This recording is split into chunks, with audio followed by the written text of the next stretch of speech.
Chapter 1. 6 months later. The wind howled across the frozen tundra, cutting through the heavy furs draped over Izzy's shoulders and chilling her to the bone. 6 months. 6 months since the moon goddess had answered her desperate prayer and filled her veins with silver fire, transforming the broken human girl into something more. Something that still felt like a stranger in her own skin. She gripped the edge of the sleigh's velvet seat until her knuckles ached, the polished wood creaking under her fingers.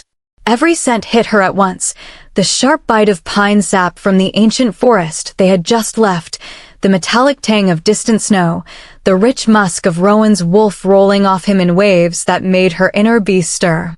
And beneath it all, the heavy, expectant aroma of the palace rising ahead like a silver crown on the horizon. Thousands of wolves, hundreds of courtiers, all waiting for their crown princess to prove she belonged. Her stomach twisted. I don't. Not yet. Rowan's large hand slid from the reins to cover hers, warm and calloused, his thumb tracing the faint silver mating mark that now circled her wrist like a living bracelet. The bond pulsed between them. Hot, golden, alive. Easing the worst of the sensory storm. But only just. Easy, little mate, he murmured, voice low and rough. His breath brushed against her ear, sending a shiver through her. They're only wolves. You've faced worse. Izzy swallowed hard, forcing a smile she didn't feel. Worse like almost being executed by the Alpha of Silva? Or worse like watching you nearly die in that ambush outside Heames. Her voice cracked on the memory, the old fear still sharp. Even now, 6 months bonded and mated, the nightmares returned. Teeth in the dark, claws raking her back, the moment she had thought she had lost him forever. His grip tightened, green eyes flashing with fierce protectiveness. Never again. You're mine. They know it.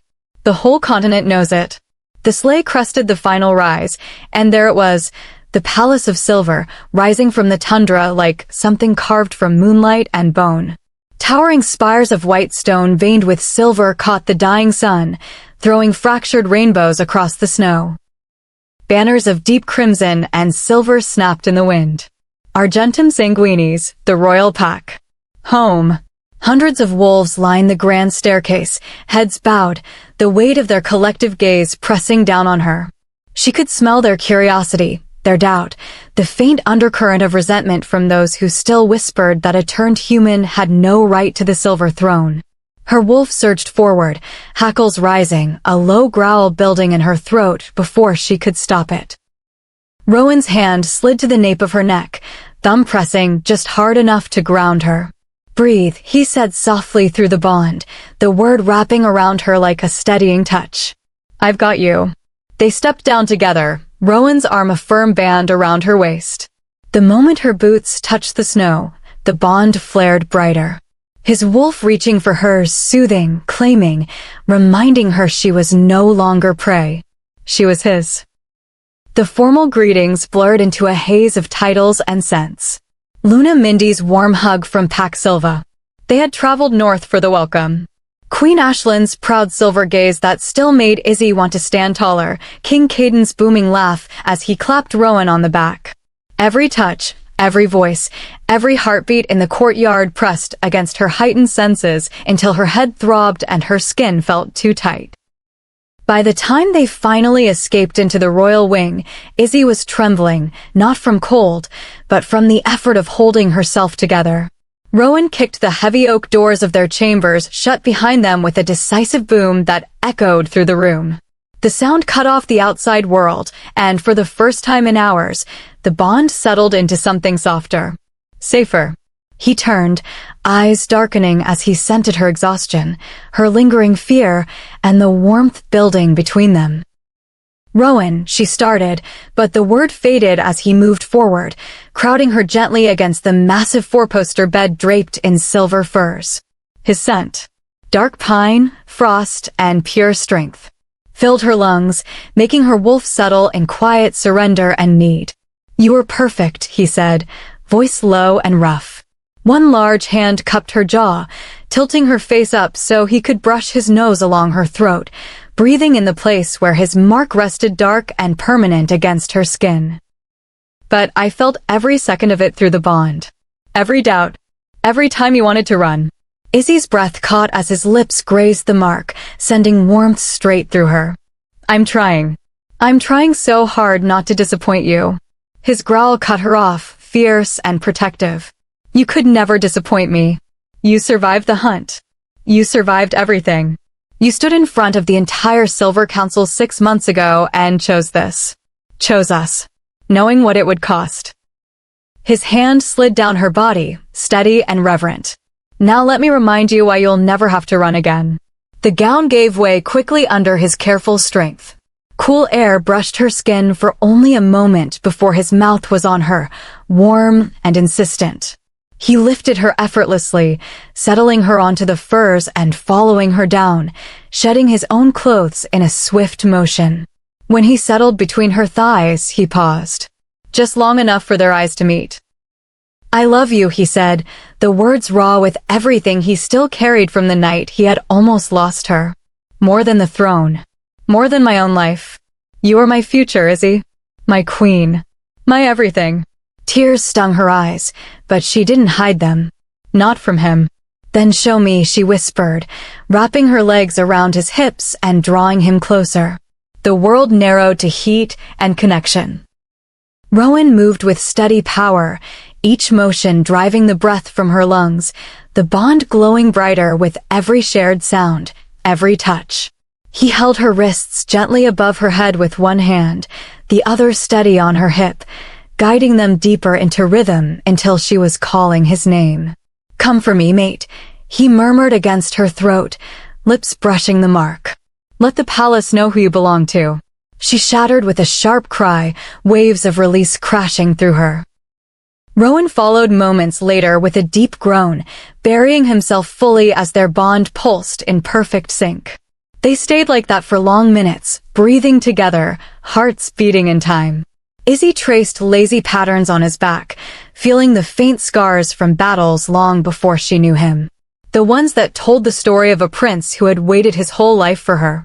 Eventually, he rolled them so she lay draped across his chest, his fingers combing through her tangled hair.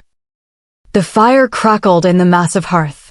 Outside, the wind howled on, but here everything felt right. Rowan's voice rumbled through his chest beneath her ear. Tomorrow we start your official queen training. Mother's already cleared the schedule. But tonight, he pressed a kiss to her temple, the bond humming with quiet contentment. Tonight you're just mine. Izzy smiled into his skin, exhaustion finally pulling at her limbs. Just yours, she echoed, already drifting. She didn't notice the faint, wrong scent that drifted through the cracked window. Something metallic and wrong beneath the clean snow. She didn't feel the sudden tension in his shoulders as his wolf lifted its head inside him, alert toward the northern border. She only felt safe. Until the heavy oak doors burst open without warning. Austin stood there, chest heaving, snow still clinging to his cloak, face pale beneath his usual grin. The beta's eyes locked on Rowan, voice tight with urgency. My prince. The Eastern Border Patrol. They're gone. All of them. And there was a message carved into the snow. Austin swallowed hard, the words falling heavy. It says, the true king of wolves is coming for his throne. And the human who took it will burn first. Rowan's rage surged through the bond like ice-cold fire. Izzy's eyes flew open, her wolf howling in sudden alarm as the distant scent of death finally reached her. Faint, but unmistakable. The rogue Alpha King had just announced himself. And he was already inside their borders. Chapter 2. Izzy's legs still trembled from the aftershocks of the night before when she stepped into the Royal Solar the next morning. The echo of Austin's voice still rang in her skull like a death knell. The bond thrummed with Rowan's lingering fury, a low, constant growl beneath her skin that made her new wolf pace restlessly, claws pricking at the edges of her control. She had barely slept. Every time she closed her eyes, she saw blood carved into snow and felt the phantom burn of claws aimed at her throat. Queen Ashlyn waited for her at the long oak table, silver hair braided with threads of moonlight-threaded silk, her posture regal even in the simple gown of deep crimson. The room smelled of beeswax, aged parchment, and the faint metallic tang of the silver throne's power that seeped from the very stones. "Today we begin in earnest, daughter," Ashlyn said, voice warm but threaded with steel. "The packs will test you. The courtiers will test you. You must be ready." Izzy nodded, swallowing the lump of fear that tasted like copper. She was no longer the lost human girl from the woods. She was the crown princess, mate to the future king. But the words "turned human" still clung to her like the scent of her own old blood. The first test arrived within the hour. 3 courtiers entered without announcement, 2 elderly females from Packlux and a sleek archivist from the royal records. Their bows were flawless. Their eyes were not. The eldest, Lady Vesper, let her gaze linger on the still-fresh mating mark at Izzy's throat, then on the faint silver veins now visible beneath her skin. The mark of a turned wolf. "Your Highness," Lady Vesper murmured, smile thin as a blade. "We are honored to assist Queen Ashlyn in your training. Though one must wonder, will the ancient rites of the Silver Throne accept a turned human so readily? The moon goddess has never before elevated one who is not born to the blood. The packs may question your fitness to bear the next heir." The words sliced straight through the fragile confidence Izzy had clawed together during the mating retreat. Her wolf snarled inside her chest, hackles rising, but her cheeks burned with the old shame. The same shame that had choked her in the Silva dungeons when she had waited for death. Not good enough. Never will be. Human stain. Queen Ashlyn's silver eyes flashed, but she remained silent, forcing Izzy to answer. Izzy lifted her chin, voice steadier than she felt. "The goddess chose me. She burned the human from my veins herself. If the rites require proof, I will give it in blood if I must." Lady Vesper's smile sharpened. "Of course, Your Highness. We only fear complications." "For the realm." The bond flared white-hot. "They are testing you," Rowan's voice rolled through her mind, dark and possessive. "And you are already more queen than any of them will ever be. I feel your pain, little mate. Hold on. I'm coming." The training dragged like claws across stone. Every correction, every sidelong glance, every carefully worded suggestion about protocol for a turned wolf chipped away at her. By midday, her head pounded and her wolf was snarling for blood. When the courtiers finally bowed and swept out, Izzy stood trembling at the window, staring at the endless white tundra while old fears clawed up her throat. Queen Ashlyn touched her shoulder gently. "They fear what they do not understand. You are change, Izzy. And change is never welcomed by the old guard." Izzy's voice cracked. "Sometimes I still hear them. The ones who wanted me dead. The ones who called me stain. Then let your mate remind you who you are now." Rowan found her minutes later. He didn't speak. He simply took her hand, the bond pulsing with protective rage and fierce love, and led her through hidden corridors until they reached the royal gardens. Glass domes arched overhead, trapping weak northern sunlight and turning the space into a private Eden of night-bloom roses and silver-leafed trees. Steam rose from the hidden hot spring in the center, curling like incense. The moment the doors sealed, Rowan spun her, backing her against a marble pillar wrapped in flowering vines. His scent, dark pine, frost, and a raw, dominant male, flooded her lungs and made her wolf submit instantly. "They hurt you," he growled, framing her face with both hands. His thumbs brushed away the tears she hadn't realized had fallen. "I felt every word, every doubt, every time you wanted to run. Rowan, I'm trying so hard." No, the word was a snarl. "You do not try to be queen. You are queen. My queen." He kissed her then. Hard, claiming, pouring every ounce of love and fury into the press of his mouth. The bond exploded open between them, his wolf howling for hers, demanding she remember. Clothes gave way under his careful strength. Gown and tunic set aside quickly. Rowan lifted her effortlessly, pinning her to the pillar as her legs wrapped around his hips. The first thrust was deep and perfect, stretching her while pleasure and relief crashed through her in equal waves. "Mine," he growled against her throat, lips brushing just above the mating mark. "Say it." "Yours," she gasped, nails raking down his back. Always yours. He took her with steady power, each motion driving her higher, the bond flooding with his absolute certainty that she was enough. The garden filled with the sounds of their joining, her broken moans, his guttural growls. When he locked them together fully, Izzy shattered around him with his name on her lips, release ripping through her like silver fire. Rowan followed with a deep roar that shook the glass, flooding her with heat as he buried his face in her neck and whispered the words that always saved her. I love you. More than the throne. More than my own life. They stayed locked together, panting, steam curling around their joined bodies like a blessing. Until the garden doors burst open. A runner. Young, blood splattered, eyes wide with terror. Skidded to his knees. My prince. The Eastern Border Patrol. All of them. 20 elite wolves. Ripped apart. No survivors. The scent. It's not rogue. It's ancient. Alpha level. And there was a second message. Signed. The young wolf held out a blood-soaked scroll with shaking hands. Rowan reached for it, green eyes darkening to pure wolf as he read the words aloud, voice like grinding ice. To the false prince and his turned human. Malachi Voss, true king of the silver bloodline and last heir of the fallen council, has returned. The throne is mine by blood and right. Deliver the turned human by the next full moon. Or I will paint the tundra red with the blood of every wolf who stands with you. The bond erupted with Rowan's protective rage. But beneath it, for the first time, Izzy felt something colder creep through their connection. Recognition. Because the name Malachi Voss was one she had heard whispered in the Silva dungeons 6 months ago. The name of a monster the old council had thought they killed decades earlier.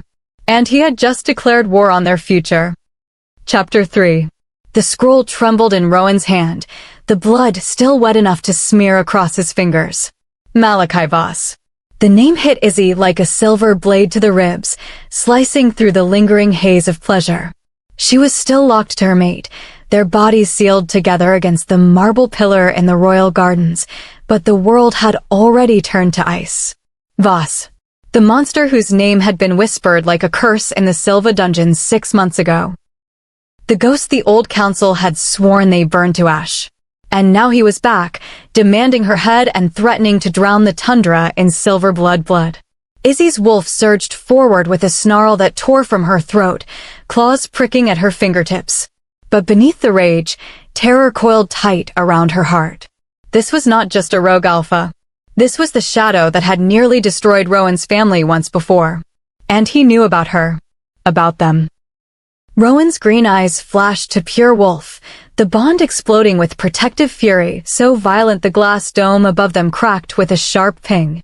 His arms crushed her closer, one hand splaying protectively over her lower belly as if he could already feel the tiny spark of life they had only just learned existed. He will never touch you, he growled, voice guttural, teeth bared. I will rip his spine from his body and feed it to the tundra wolves before he draws another breath. The runner dropped to his knees, head bowed, scent thick with fear. My prince. The scent on the scroll. It's ancient. Council era. And there was a second mark burned into the parchment. The fallen sigil. Rowan's connection finally eased enough for him to pull free, but he did not let Izzy go. He dressed them both in seconds, claws shredding what remained of her gown before wrapping her in his own cloak that still carried his scent. The bond thrummed with his rage, his love, his absolute refusal to lose her. Get my father. Now. Tell no one else. The runner fled. The moment they were alone, the full moon crusted the horizon. Its silver light poured through the cracked dome like liquid power, slamming into Izzy's veins. The heat hit without warning. A full moon heat, the first since her turning, triggered by terror and the moon's call.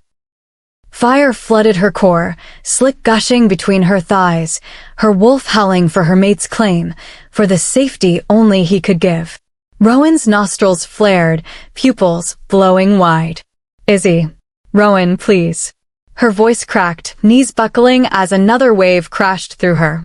The bond flared open, her need pouring into him, his protective instinct roaring back. He caught her before she hit the ground, lifting her into his arms as he strode toward the hidden royal chambers connected to the garden. The door slammed shut behind them with a boom that shook the stone. Rowan lay her on the massive bed draped in silver furs, but there was no gentleness left in him now. The heat had him too, his body already ready as he tore away the last scraps of cloth separating them. "Mine," he snarled, crawling over her, caging her with his body. "My mate. My queen. My everything." He did not wait. He drove into her in one powerful thrust, burying himself fully. Izzy cried out in pleasure, back arching as the stretch burned so perfectly she saw stars. The bond exploded. Every emotion, every fear, every ounce of love crashed between them until there was no separation. Rowan took her with fierce possession. Hard. Deep. Each thrust slammed the headboard against the wall, his hips snapping with alpha power while his teeth scraped her mating mark. "Feel me," he growled against her throat. "Feel how deep I am inside you." Nothing. Not Voss, not the council ghosts, not the entire world. "Will take you from me." Izzy clawed at his back, legs locked around his waist, meeting every steady stroke. The heat turned her into liquid fire. Every motion dragged broken moans from her lips. The bond pulsed brighter with every thrust, threads of silver weaving tighter, the tiny spark of their pup glowing like a star between them. He locked them together the first time within minutes, swelling thick while he flooded her with heat. Izzy shattered around him, release ripping through her so hard her vision whited out. Rowan roared her name, hips grinding in tiny circles that kept the pleasure rolling, his hand pressed to her belly as if he could bind the three of them together forever. But the heat was not done. He flipped her onto her stomach, lifted her hips, and took her again. Slower this time, deeper, every stroke a vow. "You are not a stain," he rasped, lips brushing her ear. "You are the light that saved me. The queen who will bear my heir. The maid I would burn kingdoms for." His hand slid between her legs, fingers circling while he thrust, drawing another shattering release from her before he locked them together again. Hours blurred. They moved from the bed to the floor in front of the hearth, then to the window overlooking the moonlit tundra. Rowan took her against the glass, her palms pressed to the cold pane while he thrust from behind, whispering every loving promise. He worshipped her with his mouth until she sobbed from overstimulation, then pulled her onto his lap and let her ride him until her thighs shook and tears streamed down her face. Through it all, the bond sang. His fear for her, his awe at the life growing inside her, his absolute certainty that they would win. When the moon finally began to set, Izzy collapsed across his chest, bodies still joined, sweat slick and trembling. The heat ebbed into a warm glow, leaving her boneless and safe in his arms. Rowan stroked her hair, voice rough with exhaustion and love. "We tell my parents at dawn. Then we hunt Voss down and end this." Izzy nodded against his skin, but sleep pulled her under before she could answer. The vision slammed into her like the goddess herself reaching down. She stood in an endless silver void, moonlight pouring over her skin like liquid starlight. The moon goddess appeared before her. Ethereal, ancient, eyes swirling with galaxies. The air smelled of night-bloom roses and old blood. "He was never meant to rise," the goddess whispered, voice echoing through Izzy's bones. "Malachi Voss carries the shadow of the fallen council. The one cast down. The one who should have stayed dead. He is not alone. The true darkness wakes beneath the throne itself. Suppose the pup is born under his shadow. The silver bloodline ends in fire." Izzy woke with a gasp, heart hammering, the bond flaring with alarm. Rowan was already sitting up, green eyes wild, hands cupping her face. "What is it?" "The pup." She clutched his wrists, the vision still burning behind her eyes. "The goddess. She showed me. Voss. He's not just a rogue survivor. He's something worse. Something that was never meant to rise. And he's not alone. There's darkness under the throne." Rowan's face hardened for a moment, then softened with protective worry. He pulled her into his chest, stroking her back. "It was a dream, little mate. The heat, the threat, the pup. It's too much. You're exhausted. Voss is just another dead man walking. I won't let anything touch you or our child. He kissed her temple, dismissing the warning as easily as brushing away a shadow. But outside their chambers, in the frozen corridors of the Palace of Silver, a single black raven landed on the windowsill. Its eyes glowed blood-red. Around its neck hung the fallen council sigil, and in its beak it carried a new scroll addressed to the crown prince. The bird tapped the glass once. Sharp, deliberate. Before vanishing into the night. Rowan never saw it. But Izzy did. And the bond between them suddenly felt colder than the tundra itself. Chapter 4. Izzy's heart slammed against her ribs so hard she felt the bond shudder in answer. She was still tangled in the silver furs with Rowan, his body warm and heavy around hers, the afterglow of their full moon heat still humming through her veins like liquid starlight. But the bird outside the frost-laced window was no ordinary raven. Its eyes burned blood-red in the moonlight, and around its neck dangled the same fallen council sigil she had seen in the vision only minutes ago. Rowan slept on, chest rising and falling in exhausted rhythm, one possessive arm locked across her waist as if, even unconscious, he refused to let the world near her. The bond carried only the soft golden pulse of his love and the fierce protective shield he kept wrapped around the tiny spark of life growing inside her. He had dismissed the goddess's warning as stress, as a nightmare born of heat and terror. But Izzy knew better. The moon goddess did not lie, and the raven had come for them. She slipped from his arms as silently as she could, the cold stone floor biting into her bare feet. The moment her fingers brushed the window latch, the raven thrust its beak forward and dropped the scroll onto the sill.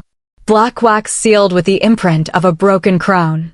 The scent that wafted through the cracked glass was ancient. Rot and silver and old blood.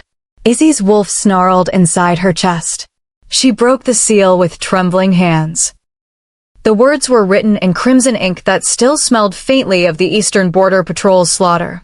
To the false Prince Rowan Knox and his turned human, who dares sit upon the silver throne. I, Malachi Voss, true and rightful king of the silver bloodline, last living heir of the council of old, hereby claim what is mine by blood and conquest. The throne was stolen from my line 23 years ago. I have returned to take it back. Surrender the turned human who calls herself crown princess by the next full moon, or I will burn the palace of silver to ash and carve my claim from the bones of every wolf who stands with you. The shadows remember. The true king rises. The scroll slipped from Izzy's fingers and fluttered to the floor. Her knees buckled. The bond flared with sudden alarm as Rowan woke with a snarl, claws already ripping free. Izzy, what is it? He was on his feet in an instant, naked and lethal, pulling her behind him as his eyes locked on the open window. The raven was gone.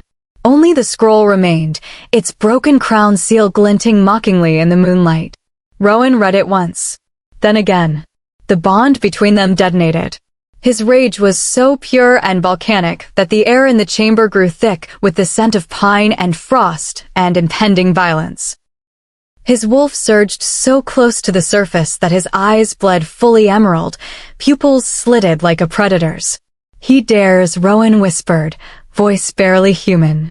He dares threaten my mate, my queen, the mother of my pup. Izzy clutched his arm, feeling the tremor in his muscles, the way his fear for her warred with the need to tear the world apart. Rowan, the goddess warned me. He's not just a rogue. He's something the old council tried to bury. And he knows about the pup. Rowan crushed the scroll in his fist until blood welled between his fingers. Then he dies screaming for it. Dawn had not yet broken when the royal council was summoned. The great hall of the silver throne smelled of polished stone, beeswax candles, and the nervous sweat of 30 alphas and their seconds. Crimson and silver banners hung heavy from the rafters. The massive throne, carved from a single block of moonstone and veined with actual silver, loomed at the far end, empty for now. King Caden sat at the head of the long table instead, Queen Ashlyn at his right, her silver eyes sharp as blades. Rowan stood behind his father, Izzy at his side, his hand never leaving the small of her back. The bond thrummed with his barely leashed fury. Every wolf in the room could scent it. The raw, dominant rage of a prince whose mate had been threatened. Izzy kept her chin high, but inside she was ice. The courtiers from yesterday's training watched her with new calculation. Austen stepped forward and read the scroll aloud, voice flat and deadly. When he finished, silence fell like a blade. Then the laughter started. Lord Harlan of Packlux slapped the table, chuckling. A ghost from the old wars? Malachi Voss? The man was executed by Queen Ashlyn herself 23 years ago. This is some pup playing at king with stolen ink. Another alpha. Beta of Packhems. Snorted. A raven and fancy words.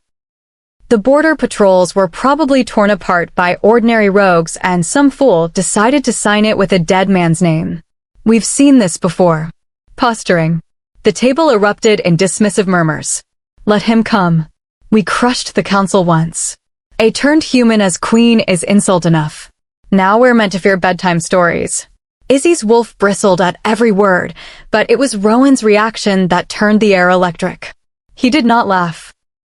He stepped forward, the bond pulsing so violently that several lesser wolves instinctively bared their throats. His voice cut through the laughter like a silver knife.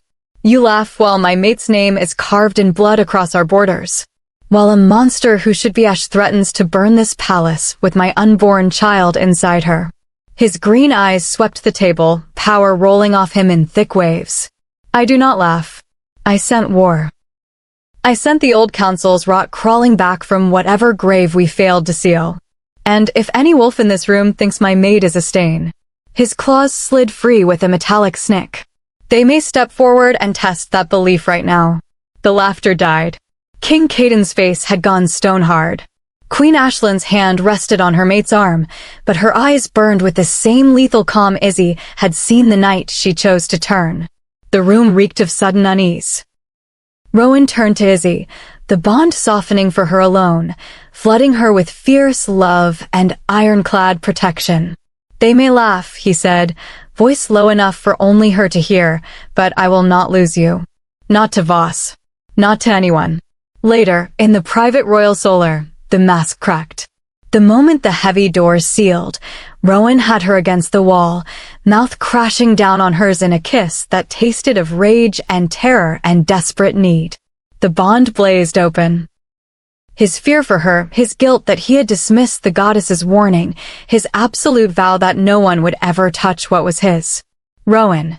Izzy gasped as he lifted her, her legs wrapping around his waist, gown shoved to her hips. I need you, he growled against her throat, teeth scraping the mating mark. Need to feel you alive. Need to remind myself you're here. Safe. Mine. He took her right there. Hard, fast, possessive. No gentleness was left after the council's laughter.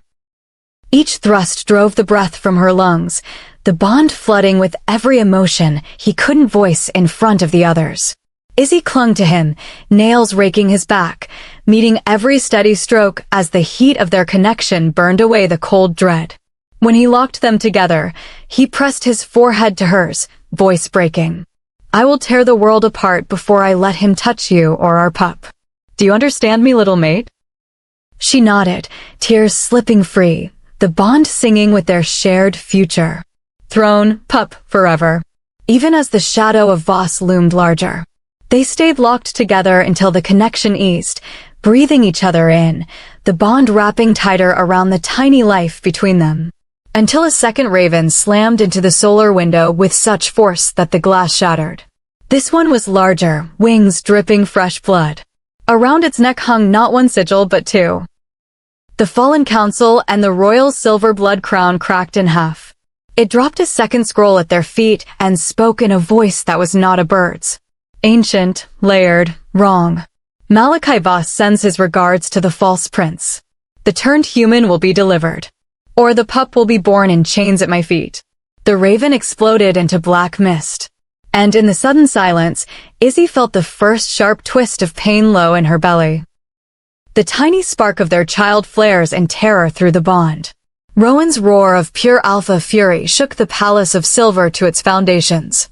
But the mist was already reforming outside the broken window, taking the shape of a man with eyes like burning coals and a smile that promised centuries of pain. Malachi Voss had just stepped onto the board, and he was no longer content to send messages. Chapter 5. Rowan's roar still echoed off the shattered glass when the first wave of pain tore through Izzy's belly. It was small, sharp, like a silver needle twisting low, but the bond amplified it into something monstrous. She doubled over against the solar wall, one hand flying to her stomach where their pup's tiny spark flickered in terror. The mist that had been Voss only seconds ago still lingered in the air, cold and wrong, carrying the rod of old council graves and something far darker. Izzy. Rowan was on her in a heartbeat, claws retracted but arms like steel bands, crushing her to his chest as if he could physically shield her from the invisible threat. His scent, dark pine, frost, and raw alpha fury, flooded her lungs, trying to drown the pain, but the bond betrayed him. She felt his terror spike like ice through her veins, the same terror that had lived in his eyes the night he found her bleeding in the Silva dungeons. The pup. Goddess, the pup. I'm okay, she gasped, even as another twist made her knees buckle. It's fear. Just fear. He's trying to scare us. Rowan's growl rattled the broken window. He will die for this. Slowly. He scooped her up, striding toward the inner chambers, but the palace was already erupting. Guards poured into the solar, weapons drawn, the metallic tang of silver blades cutting through the air. Austin burst in behind them, face pale, nostrils flaring at the lingering mist. My prince. The mist. It's gone, but the scent trail leads straight into the east wing, toward the royal archives. Rowan froze mid-step. The bond pulsed with lethal calculation. Someone let him in. Someone inside these walls fed him the layouts. Izzy felt the shift in him. The prince becomes the predator. His wolf rose so close to the surface that his eyes bled fully emerald, power rolling off him in thick, suffocating waves. Every guard in the room instinctively dropped their gaze. Lock the palace down, Rowan ordered, voice like grinding stone. No one leaves. Bring me every courtier who had access to the eastern border reports in the last week. And Austin. His eyes flicked to the beta. Find the traitor before I do. Because if I find him first, there won't be enough left to question. They moved like a storm. Within the hour, the dungeons beneath the silver palace reeked of damp stone, silver chains, and the sour sweat of fear. Izzy stood beside Rowan in the shadowed interrogation chamber, her hand still protectively over her belly. The pain had eased to a dull throb, but the dread remained. Voss had reached inside their home. Inside her. The prisoner hung from silver manacles bolted to the wall. Lord Elias Thorne, trusted archivist and longtime courtier, one of the very wolves who had sneered at her, turned human status only yesterday. His once pristine robes were torn, his face bruised from the capture, but his eyes still held a flicker of defiance. Rowan stepped forward, claws sliding free with a soft metallic whisper. The air thickened with dominant power. You leaked the palace layouts. You opened the door for that abomination to speak inside my mate's chambers. His voice dropped to something inhuman. Give me one reason I shouldn't tear your throat out right now. Elias spat blood onto the stone. You think I fear you, false prince? The true king is coming. The silver bloodline ends with you and you're turned human. Rowan's fist cracked across the traitor's jaw with a sickening snap. Izzy flinched, but the bond surged with his protective rage, wrapping around her like armor. She felt his guilt, too. The guilt of trusting the wrong wolf, of failing to keep her safe again. But something inside Izzy stirred. The new gift the moon goddess had given her during the turning. The Omega Calm. A power no one had expected from a human-born queen. It rose now, soft and silver, like moonlight on still water. She touched Rowan's arm. Let me. His head snapped toward her, eyes wild. Izzy, no. He's dangerous. I'm not fragile. She met his gaze, letting the bond flood with her strength, her love, her refusal to hide behind him anymore. Our pup needs answers.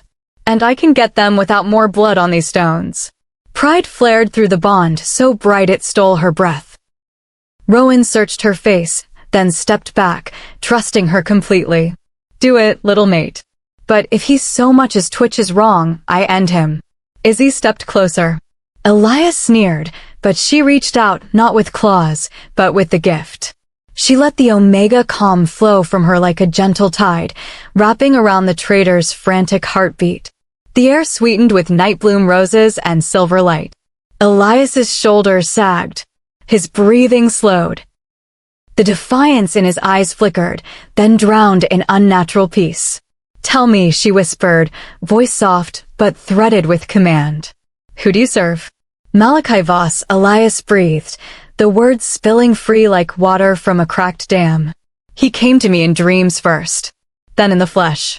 3 nights ago, he showed me the old council's true power. The throne was stolen from his bloodline. He promised me a place at his side when the silver bloods burn. Rowan's growl rattled the chains, but he held back, pride and awe pulsing through the bond so fiercely that Izzy felt it in her bones. Where is he? She pressed, the calm deepening. How does he move inside our borders without being scented? Hidden paths. Beneath the eastern ridge. Old council tunnels no one maps anymore. He has allies in Lux and Heems, even here. He knows about the pup. He wants it born in chains so he can twist its power to break the throne forever. Izzy's stomach twisted again, sharper this time. The pup's spark flared in terror through the bond. She pushed harder, voice steady despite the fear clawing up her throat. What else? What is his weakness? Elias's eyes glazed, the calm pulling the last secrets free. The silver void. He fears the true heir's blood. And he is not alone. Something older wakes beneath the palace. Something that remembers the fall. The traitor's head snapped back suddenly. His eyes rolled white. Black mist poured from his mouth in a silent scream. The same mist that had worn Voss's face. Elias convulsed once, twice, then went limp in the chains, the omega calm shattering like glass. Rowan lunged forward, but it was too late. The body hung lifeless, the final secret dying with him. The bond exploded with Rowan's protective fury and raw pride. He turned to Izzy, eyes blazing, and crushed her against him right there in the blood-scented dungeon. You were magnificent, he rasped against her hair. My queen. My omega. You did what no alpha could. He didn't wait to reach their chambers. The moment the dungeon door sealed behind them, Rowan had her pinned against the cold stone wall of the corridor, mouth devouring hers in a kiss that tasted of blood, rage, and desperate love. The bond blazed open. His pride poured into her like liquid fire, his fear for her and the pup twisting into something feral and possessive. Need you, he growled, hands tearing at her gown, claws slicing silk like paper. Need to feel you alive. Need to reward my brave mate who just saved us all. Izzy moaned into his mouth as he lifted her, her legs wrapping around his waist. He drove into her in one powerful thrust, not already swelling, stretching her perfectly around him. The corridor echoed with their joining and her broken cries. Rowan took her hard. Each stroke a claim, each growl a vow. His hand splayed protectively over her belly the entire time. You are everything, he snarled against her throat, teeth sinking into the mating mark. My queen. My warrior. The mother of my heir. The release ripped through her like silver lightning. She shattered around him with his name on her lips. Rowan followed with a roar, not locking them together as he flooded her with heat, hips grinding in tiny circles that kept the pleasure rolling. They stayed locked there, panting, the bond glowing brighter than ever. Until a single drop of black mist seeped from the dungeon door behind them. It curled across the stone floor like smoke, heading straight for Izzy's bare ankle. Whispering in Voss's ancient voice. The traitor was only the first. Your omega gift will not save the pup when I come for it myself.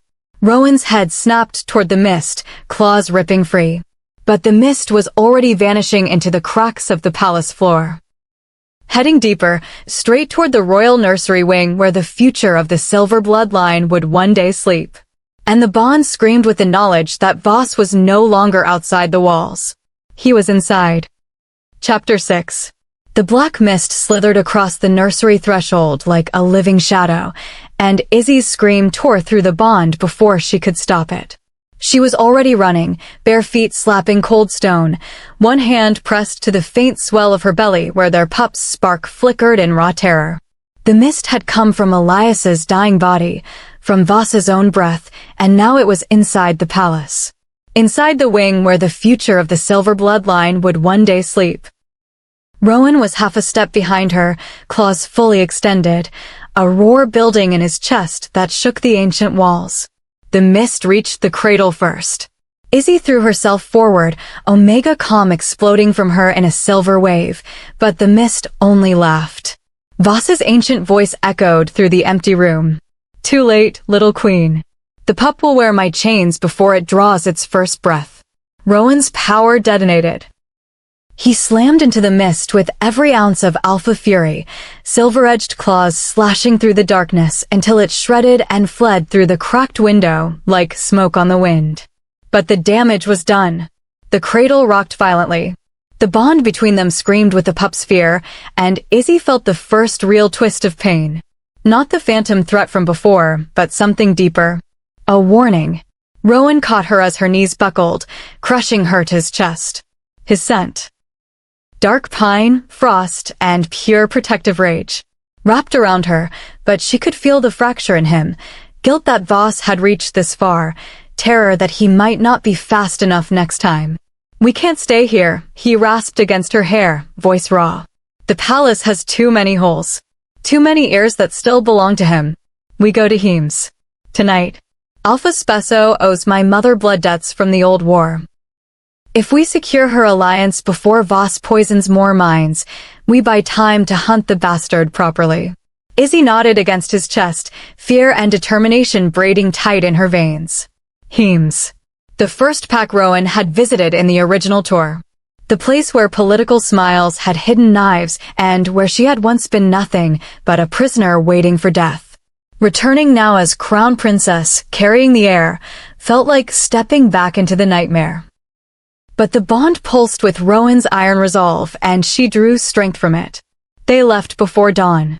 The royal caravan cut through the northern tundra like a silver blade. 6 armored sleighs, 24 elite guards, Austin and the Salvatore twins riding point. Izzy sat wrapped in furs beside Rowan, his arm a steel band around her shoulders. The landscape blurred past, endless white, jagged pines, the same rocky ridges she had fled through 6 months ago when she was still human and terrified. Every familiar scent slammed into her heightened wolf senses. The sharp bite of frost, the distant musk of old battlegrounds, the faint metallic tang of silver that lingered in the earth from the council's fall. Rowan's hand never left her belly. The bond thrummed with his constant vigil, his wolf pacing just beneath his skin. I can feel you worrying, he murmured against her temple, voice low enough that only she heard. Talk to me, little mate. I'm remembering, she whispered. The last time we came this way, I was the prisoner. Now I'm carrying your heir, and every pack is watching to see if the turned human breaks. Her fingers tightened over his. What if Heems refuses us? What if Voss already reached them? Then I remind them why my mother reclaimed the throne in blood. His thumb stroked slow circles over her stomach, protective and reverent. And you remind them why the moon goddess chose you. Together. The first ambush came at the narrow pass where the tundra met the black pines. The same pass where Rowan's convoy had once been delayed by political games. The rogue wolves erupted from the trees without warning. 20 of them. Massive and coordinated, wearing black cloaks pinned with the cracked silver crown of Voss's sigil. Their eyes glowed the same blood red as the mist. No scent trail. Someone had masked them perfectly. The lead beast lunged straight for Rowan's sleigh, jaws snapping for his throat. Rowan exploded out of the furs, shifting mid-leap into a blur of midnight fur and silver-tipped claws. His roar shook snow from the pines. Guards shifted around them, steel flashing, but the rogues were faster than any normal wolf. Twisted by something ancient and wrong.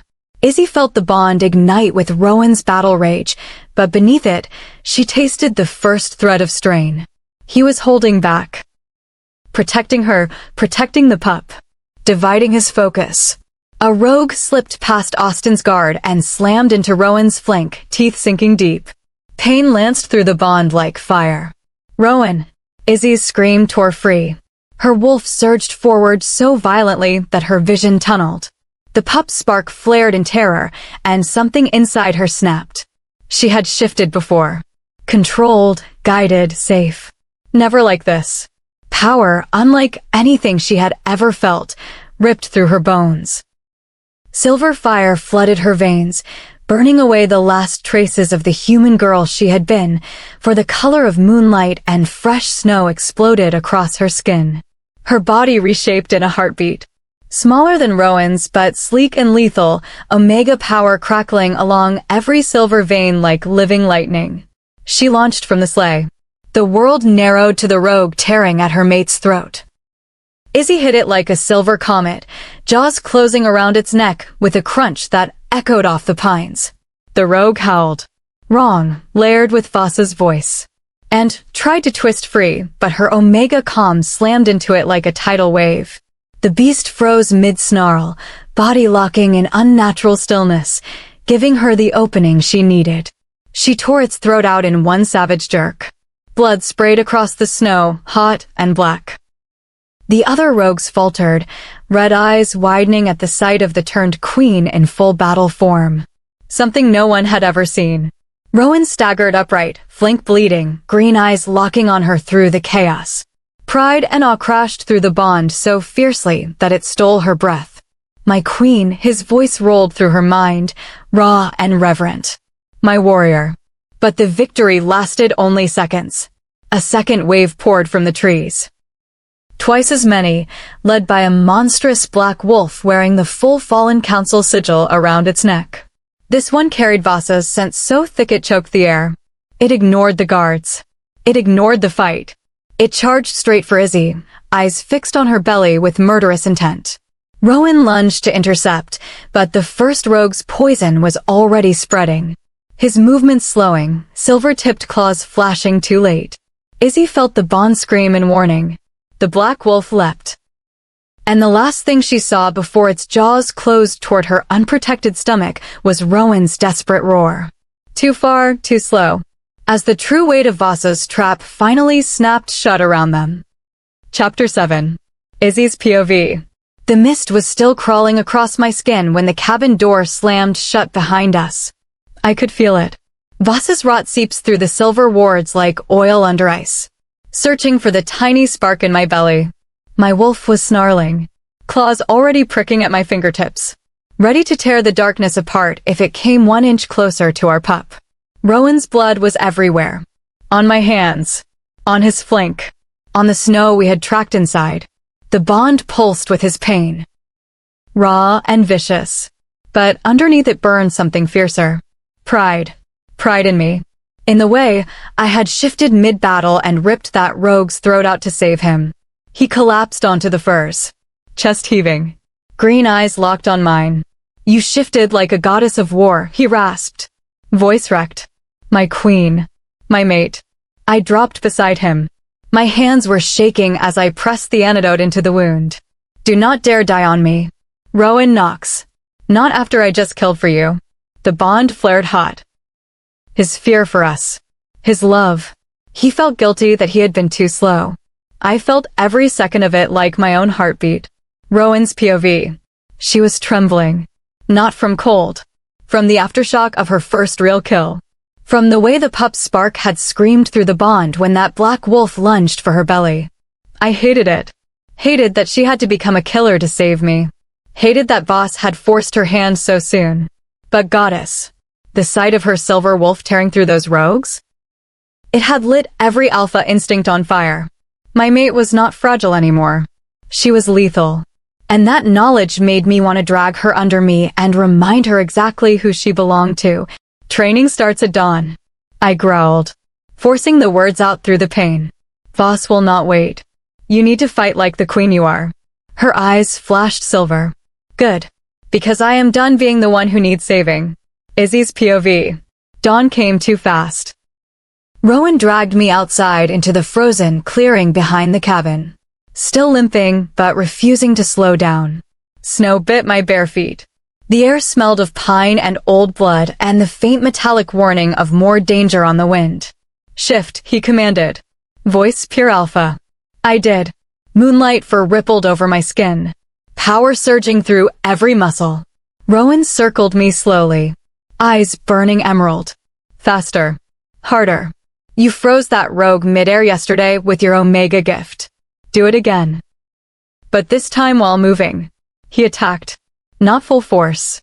His wound still wept black, but fast enough to make my heart slam against my ribs. I dodged. Countered. Used the calm like a whip, freezing his arm for half a second before raking his claws across his shoulder. He grinned through the blood, proud and feral. Again. And again. Until sweat froze on my fur and my lungs burned. When I finally dropped to my knees in the no, human once more, he hauled me up against his chest. Rowan's POV. She was panting, skin flushed, eyes glowing with that new silver fire. My cock hardened instantly. The bond was wide open. Her adrenaline, her power, the way she had almost matched me. It was the most erotic thing I had ever felt. Enough fighting for now, I growled, backing her against the rough cabin wall. Snow melted against her spine. Time for a different kind of lesson. I dropped to my knees in the snow and buried my face between her thighs.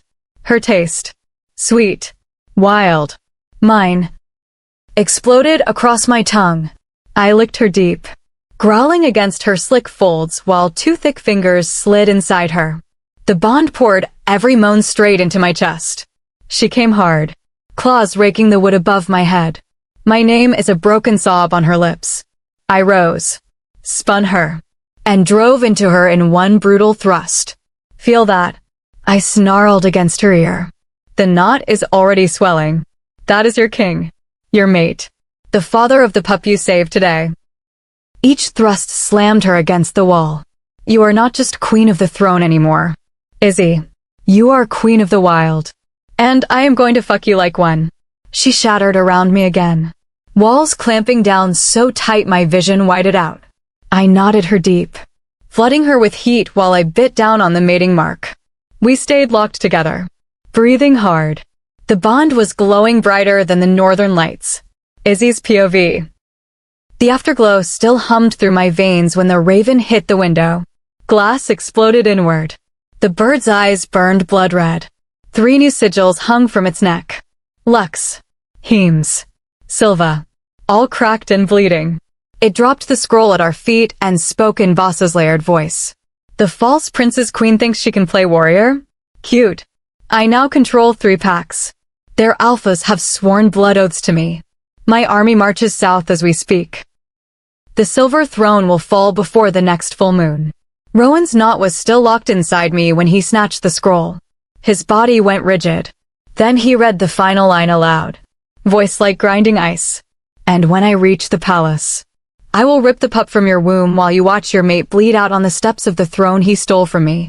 The raven laughed once, sharp, triumphant, and exploded into black mist. The mist did not flee. It shot straight toward my belly like a spear. Rowan roared and tried to shield me, but the knot held us locked together. I felt the mist hit, cold, burning, ancient, wrapping around my waist like living chains. The pup's spark screamed, and the bond went black with pure, blinding terror as Voss's voice whispered directly into my mind. Run, little queen. I am already closer than you think. Chapter 8. Izzy's POV. The mist burned like liquid ice around my waist. It sank through my skin, straight toward the tiny spark of our pup. I felt it clawing, twisting, trying to snuff out the life growing inside me. My wolf exploded forward in a scream of silver fire. Claws ripped at the darkness. But the mist only laughed. Voss's voice slithered through my mind like smoke. Run, little queen. I am already closer than you think. Rowan roared behind me. His connection still locked us together, but he lunged anyway, claws slashing through the black tendrils. The mist recoiled for one heartbeat. Then it poured back into the cracks of the cabin floor, leaving only the echo of its laugh and the sharp sting of its touch on my belly. I collapsed against Rowan's chest, breathing hard. The bond screamed with his protective rage and my raw terror.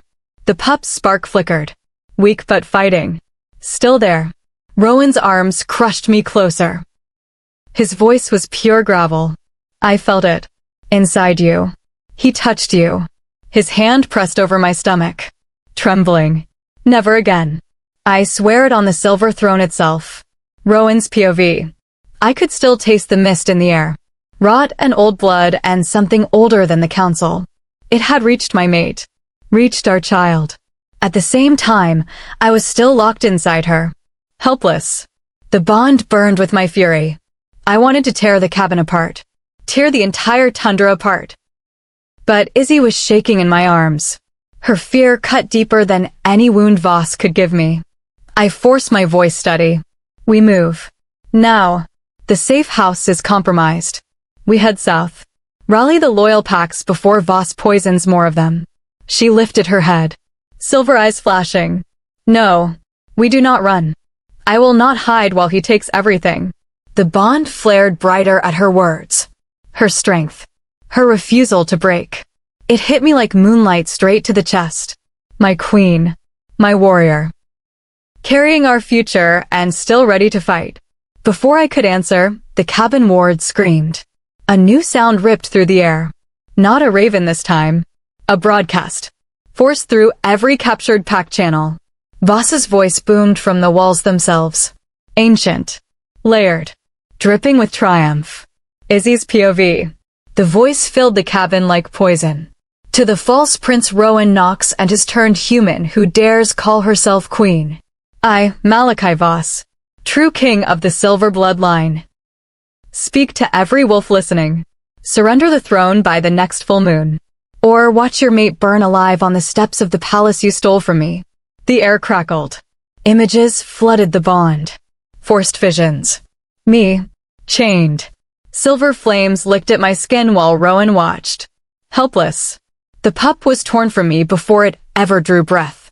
My stomach twisted. The pup's spark flared in terror again. I pressed both hands over my belly. He is lying. He wants us to break. Rowan's growl shook the walls. He will never touch you. But the broadcast was not finished. Voss's voice dropped lower. Intimate. Cruel. And to the packs still clinging to the false throne. Join me now. Or share the human's fate. The choice is yours. The transmission cut off. Silence slammed down. Heavy. Suffocating. Rowan's POV. I felt Izzy's fear spike through the bond. Sharp. Bone deep. She was trying to hide it. Trying to be strong for the pup. For me. But I tasted every drop of it. My wolf raged. Claws sliding free. I wanted to hunt Voss down right then. Rip his spine out and feed it to the tundra. But 3 packs had already fallen. Lux. Heems. Silva. My mother's old allies. Gone. Swallowed by his lies. Izzy pulled back just enough to meet my eyes. Her voice was steel wrapped in moonlight. I will fight beside you. Not behind you. Not hidden away. We face him together. Or we do not face him at all. The bond exploded with light. Brighter than the full moon. Brighter than the night she chose to turn. Her courage poured into me. My love and rage poured back. The threads between us wove tighter. Stronger. The pup's spark steadied. Glowed. As if it felt our unity and drew power from it. I cupped her face. Thumbs brushing her cheeks. Together then. My queen. My everything. We burn his army to ash and take back what is ours. She kissed me hard.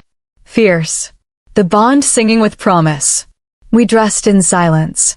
Weapons. Cloaks. Silver blades. Ready to ride south and rally whoever was left. The cabin door had just opened when the second broadcast hit. This one was not voice only. A live feed. Forced through the same channels. Voss stood on the walls of what used to be Pax Silva. Behind him burned the Silva banners. 3 alphas knelt in chains at his feet. Bloodied. Broken. Voss smiled straight into the feed. Eyes burning red. One last chance. False prince. Bring me the turned human. or I will broadcast her screams while I peel the skin from her body. Starting with the belly that carries your heir. The feed zoomed closer. On the stone beside Voss lay a small silver dagger. Ancient. Council forged. The same blade my mother had used to kill him once before. He lifted it. Let the light catch the edge. And if you refuse, I start cutting now. The bond went white hot with my rage. But Izzy's hand tightened on mine. Her voice was calm. Deadly. Omega power threading through every word. We answer him. Together. Right now. She stepped toward the open door. Moonlight pouring over her. Silver fire already dancing in her eyes. The pup spark flared brighter than ever. And somewhere in the distance, far too close, we both heard the howl of Voss's army moving south, marching straight for us. Chapter 9. Izzy's POV. The palace gates rose out of the tundra like silver teeth. We had ridden hard through the night. The bond between Rowan and me burned like a live wire. Every hoofbeat of the sleigh carried the echo of Voss's last words. The image of that silver dagger hovering over my belly. The way the mist had tried to reach our pup. My hands would not stop shaking. Even now, pressed tight over the small swell where our child grew. Rowan sat beside me, jaw locked. Green eyes scanning every shadow. His scent wrapped around me. Dark pine and frost and the sharp edge of barely leashed rage. The bond pulsed with it. Protective. Furious. Terrified for us. For the future we had only just begun to dream about. We should have stayed in the wild, I whispered. Kept moving. No. His voice was low. Rough. We face this from the throne. Together. Like you said. His hand covered mine over my belly. Warm. Steady. He wants us broken. We will not give him that. The sleigh slid to a stop in the inner courtyard. Guards swarmed us. Faces pale. Eyes wide with the same fear that had spread through every loyal pack after Voss's broadcast. Austin met us at the steps. His usual cocky grin is gone, replaced by something harder. The queen and king are waiting in the private solar, he said. The whole palace heard the demand. Every channel. Every wolf. Rowan's grip on my hand tightened. Then we analyze tonight. Rowan's POV. The moment we stepped into the solar, the scent hit me. Old guilt. Silver and blood and decades of silence. My mother stood at the window. Back straight. Silver hair braided tight. But I could smell it on her. The weight she had carried for 23 years. My father sat in the high chair. Face carved from stone. Eyes on me. On Izzy. On the way, I kept her half behind me. Protecting what was mine. Izzy moved first. She crossed the room. Gentle. Omega calm already flowing from her like moonlight on water. She took my mother's hands.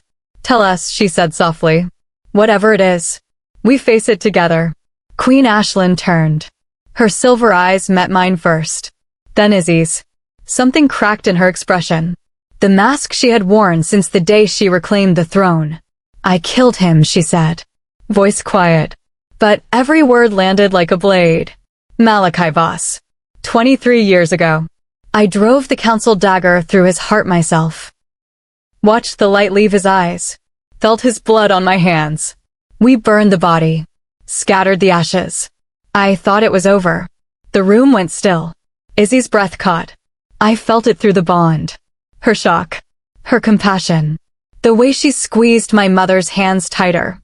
But he is not dead, my mother continued. He survived. Somehow.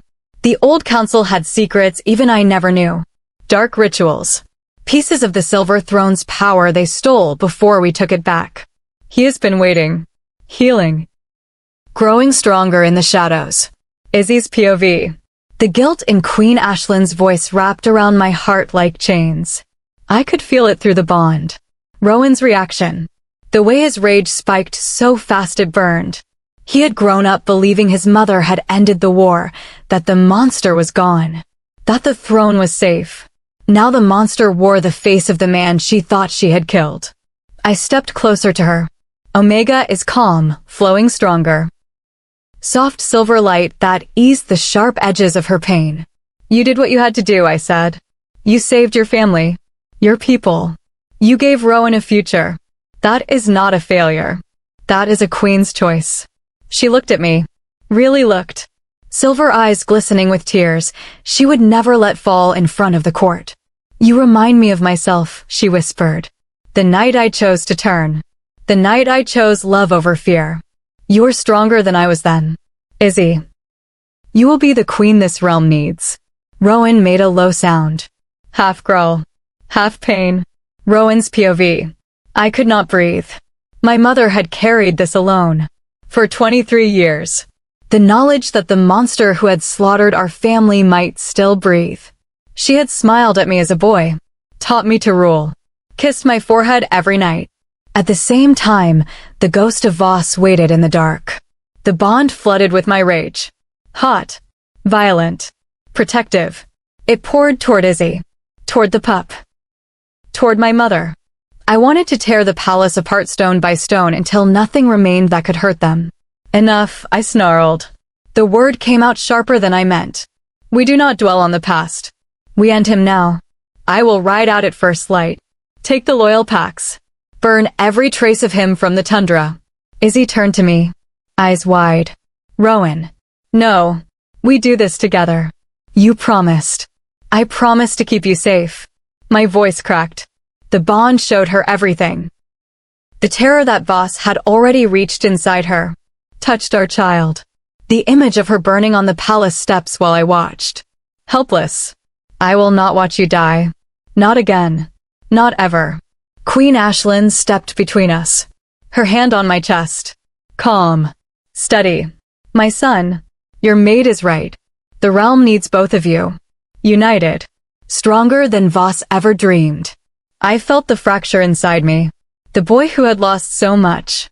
The king who refused to lose anything more. The mate who would burn the world to protect his family. Izzy moved closer. Her hand slid into mine. The bond flared brighter than ever. Love. Fear. Determination. All of it is weaving together. We'll tell the council tomorrow, she said. We rally every wolf still loyal. And we face him as one. I pulled her against me. Forehead pressed to hers. Breathing her in. Nightbloom roses and silver fire and the faint new scent of our pup. Together, I whispered. Always together. Izzy's POV. The fire in the solar crackled low. Rowan held me tight. His rage still simmered through the bond, but he had reined it in. For me. For our child.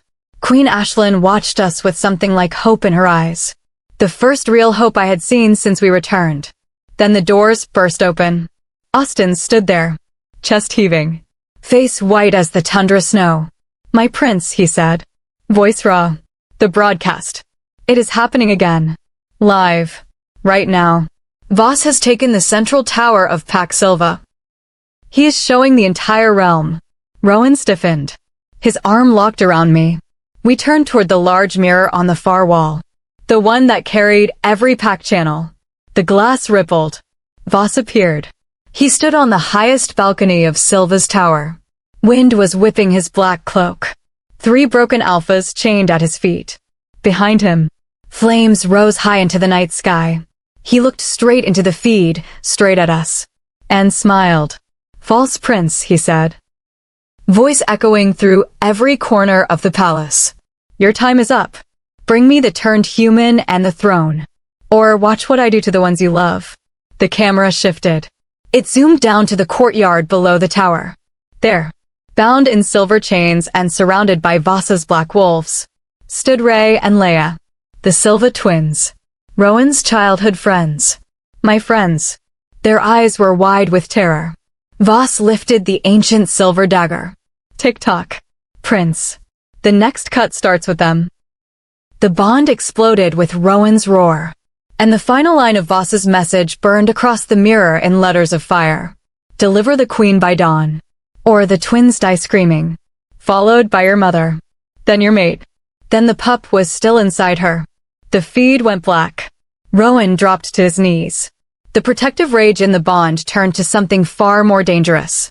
Something that felt like the beginning of the end.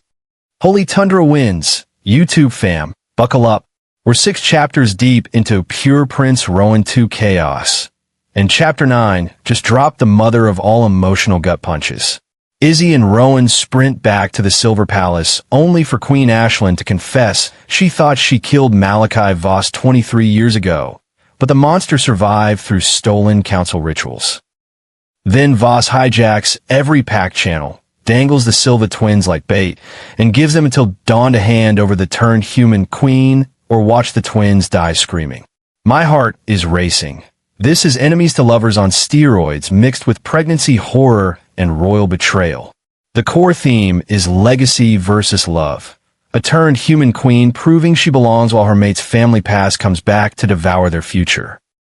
What makes this setup unique is how the author flips the classic werewolf trope. Usually the big bad is external. Here the villain is a ghost from the Queen Mother's guilt, and the real stakes aren't just the throne, they're the tiny spark of life growing inside Izzy. The raven messages, the mist, the forced visions, every threat is intimate, personal, and broadcast to the entire continent. It's political intrigue meets dark fated mates romance, and the bond lets us feel every ounce of terror and devotion in real time. Lesson: Izzy's starting struggle teaches us.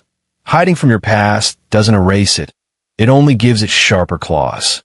Queen Ashlyn carried that secret alone for decades, thinking silence protected her son.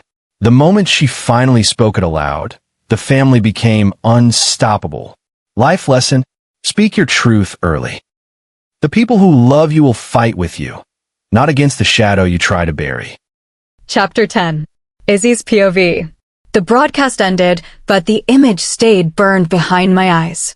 Ray and Leia are on their knees, silver chains cutting into their wrists.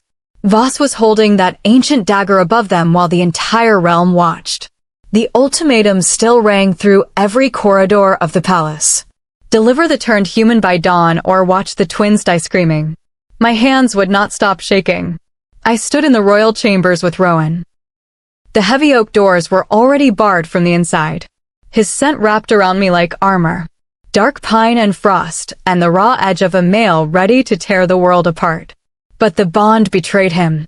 I felt the fracture inside him. The guilt that Voss had taken from childhood friends.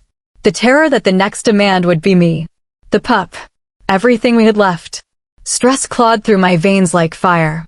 My skin felt too tight. My wolf paced and howled. Then the heat slammed into me without warning. Not the slow build of a normal full moon heat. This one hit like a silver blade. Early. Violent. Triggered by pure terror. Slick flooded between my thighs in a rush. My nipples hardened to painful points. A low moan tore from my throat as fire pooled low in my belly. Rowan. My voice cracked. It is happening again. Too soon. Rowan's POV. I smelled it the second it hit her. Sweet wild honey and moonlight and pure desperate need. The scent of my maiden heat. But this one carried the sharp bite of fear. Stress had forced it early. The broadcast. The twins. The dagger hovered over everything we loved. Her body was demanding what only I could give. Safety. Claiming. The bond was knotting tighter until nothing could break it. I crossed the room in 2 strides.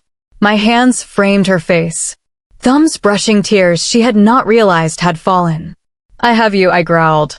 Voice already rough with the heat rising in me, too. No one touches you. Not Voss. Not his army. Not the dawn deadline. I am locking us in. 3 days. Nothing and no one gets through those doors. I slammed the final ward into place. Silver runes glowed across the wood. The palace could burn outside for all I cared. My mate needed me. Our pup needed me. The bond flared wide open. Her fear poured into me. My protective rage poured back. Strengthening. Hardening. Turning terror into something unbreakable. I lifted her. Carried her to the massive bed. And began the claiming that would last until the heat broke. Izzy's POV. Rowan laid me down on the silver furs like I was made of moonlight and glass. But there was nothing gentle in his eyes. Only hunger.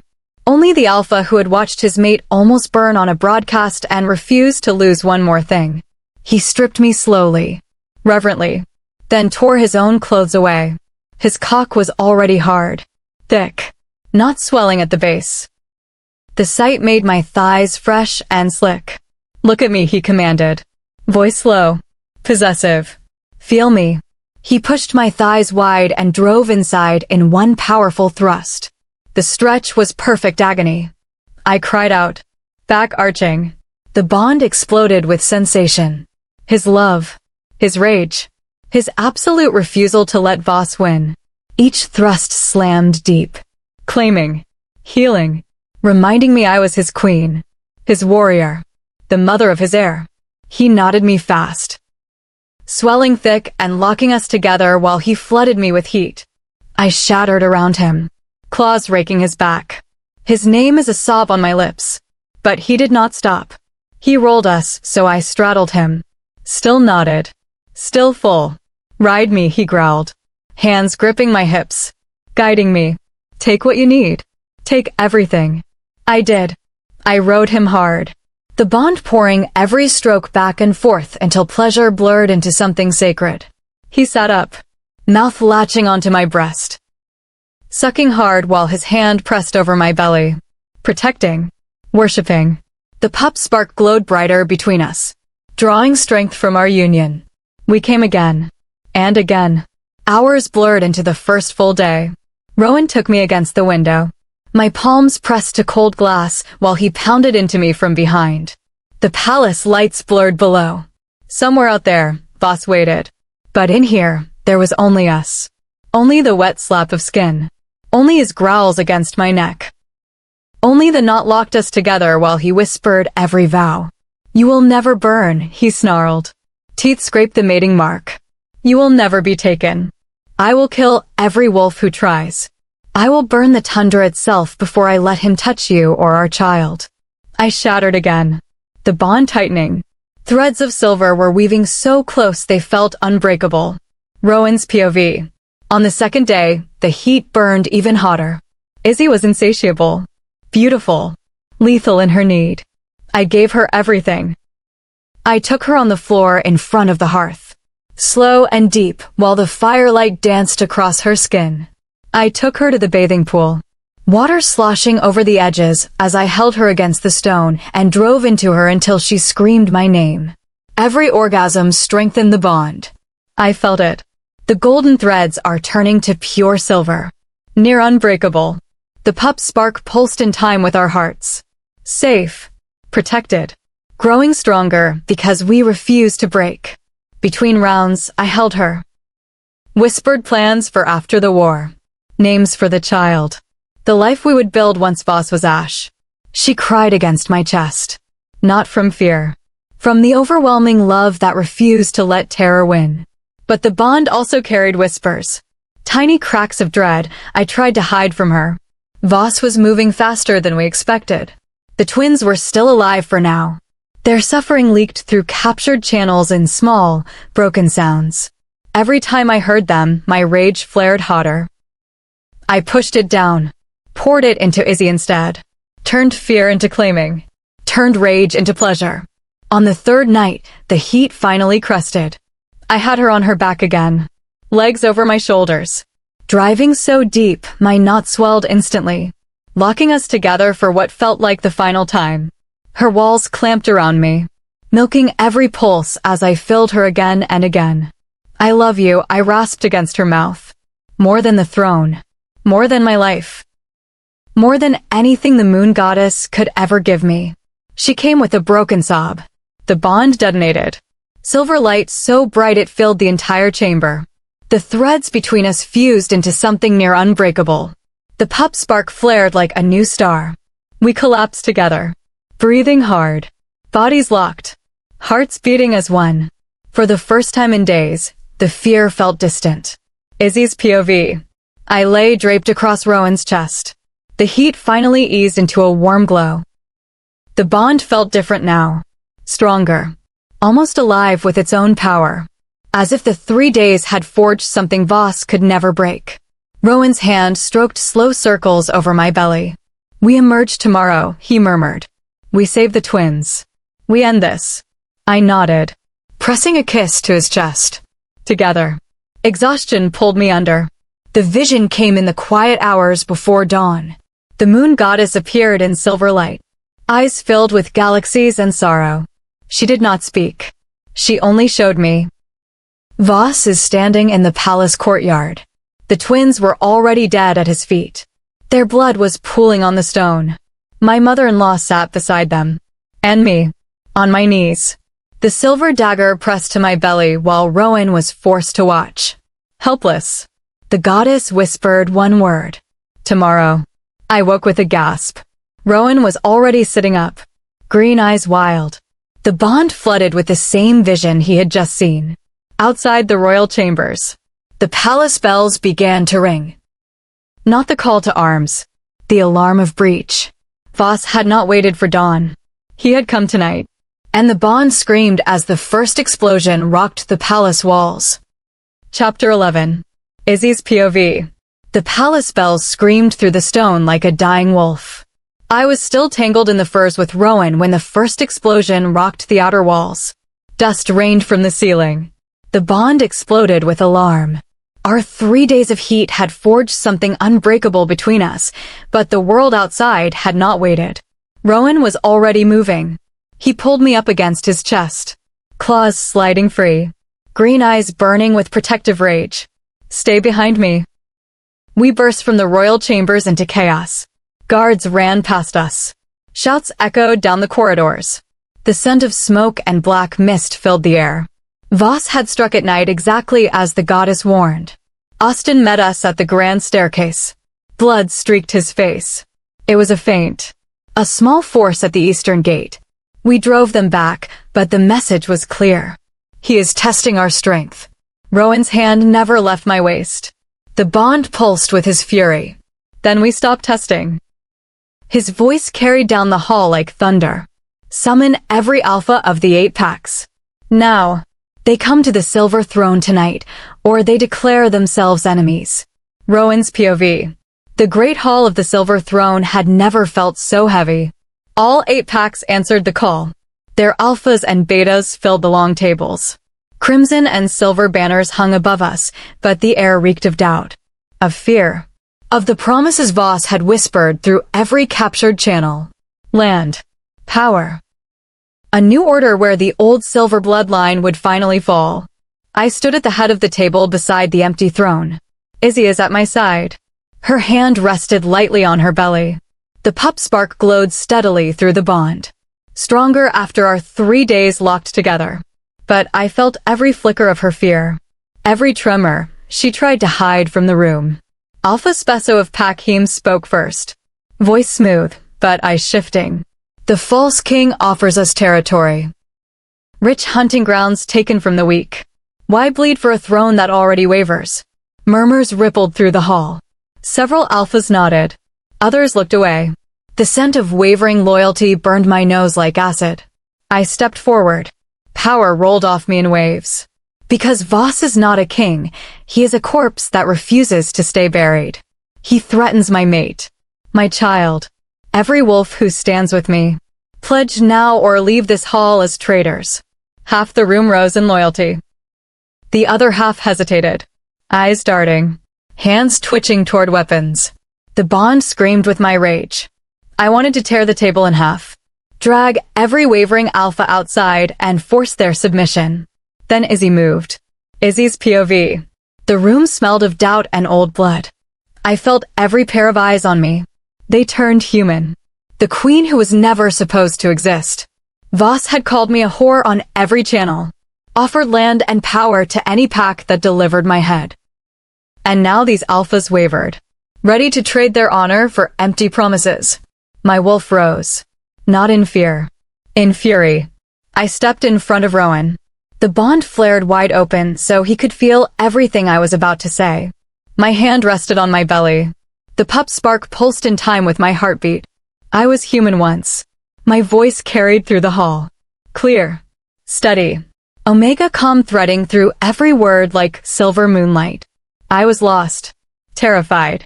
Dragged into your world in chains. I watched monsters wear your faces, and I chose to become one of you anyway. Not for power. Not for a throne. For him. I looked at Rowan. The bond poured my love straight into his chest. For the future, we refuse to let fear steal. Several alphas shifted in their seats. The sun of doubt began to crack. Voss offers you land. I continued, voice rising like the northern wind. He offers you power. But what he really offers is chains. The same chains the old council used to break your mothers and fathers. I have seen the mist he commands. I have felt it try to reach the child inside me. He does not want allies. He wants slaves. I stepped closer to the table. Silver fire danced in my eyes. I am not the stain he calls me. I am the queen the moon goddess chose. I am the mate who shifted in battle and tore out the throat of a rogue to save her king. I am the mother who will fight until her last breath, so her child never knows the fear I once carried. The hall had gone silent. Every alpha watched me. Some with awe, some with shame. I do not ask you to die for a throne. My voice dropped. Soft, but carrying to every corner. I ask you to live for something worth protecting. For mates. For pups. For the wild that belongs to all of us. Stand with us now, and we will end this shadow together. Turn away, and you will watch Voss burn everything you love while he laughs. I placed both hands on the table. The bond blazed so bright that Rowan gasped behind me. Choose. Rowan's POV. I fell in love with her all over again. Right there in front of every alpha of the 8 packs. My mate. My queen.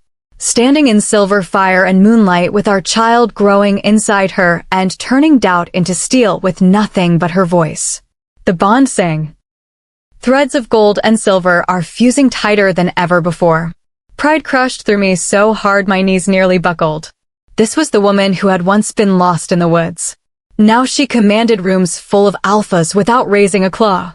One by one, they rose. Pack after pack. Pledging loyalty. Kneeling.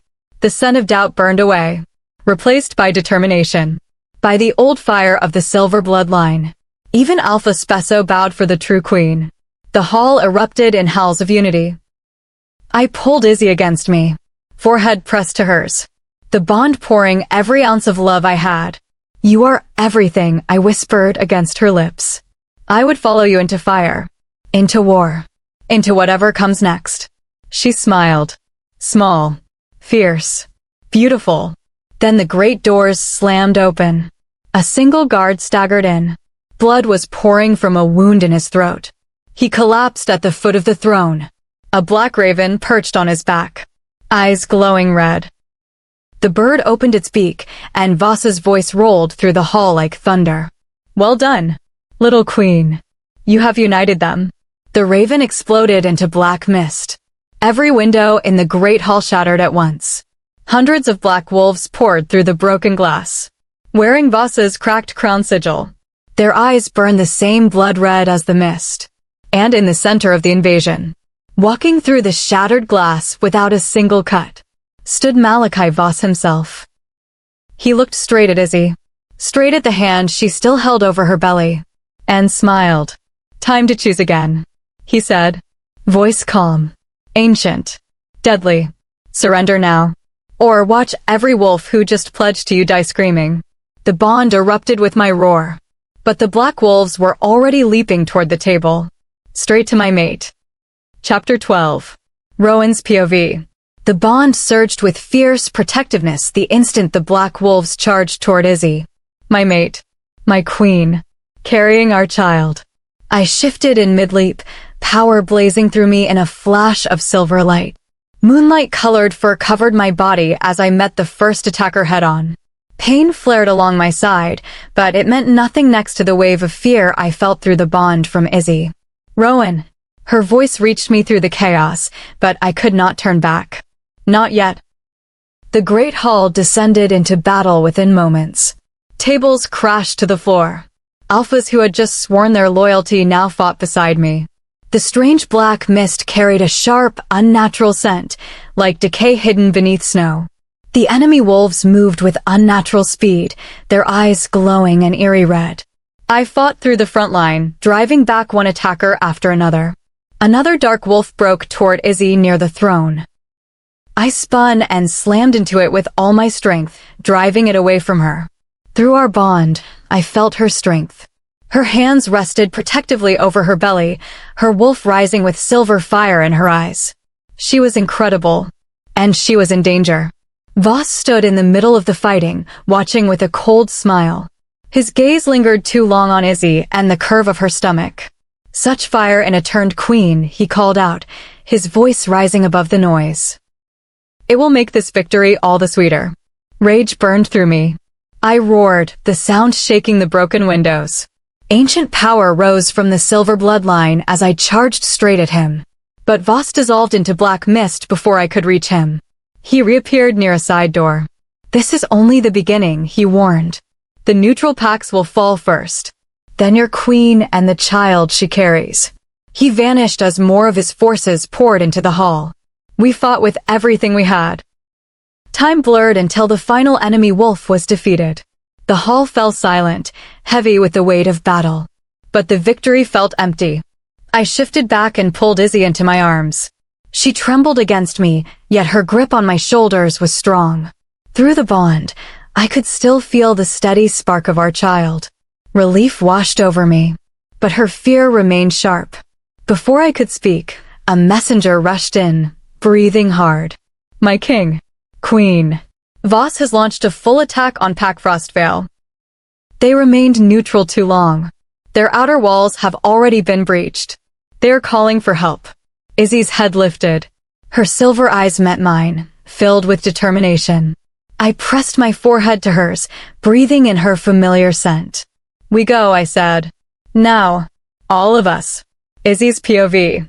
The bond still carried Rowan's fierce protectiveness as we hurried through the corridors. My wolf pushed to break free, but I held her back. The child came first. Every step reminded me how much had changed. I was no longer the frightened girl from the woods. I was queen, and queens did not hide. Rowan's hand stayed at the small of my back until we reached the armory. The moment the door closed behind the last alpha, he turned and pulled me close. His forehead rested against mine, pouring his love and fear straight into my chest until my knees felt weak. You stay close to me out there, he said against my hair, his voice rough with emotion. Our child needs you to be safe. Our child needs both of us, I whispered, resting my hand on his chest. We face this together. A knock interrupted us. Austin's voice came through the door. The packs are ready, my king. Rowan pulled back, his eyes intense.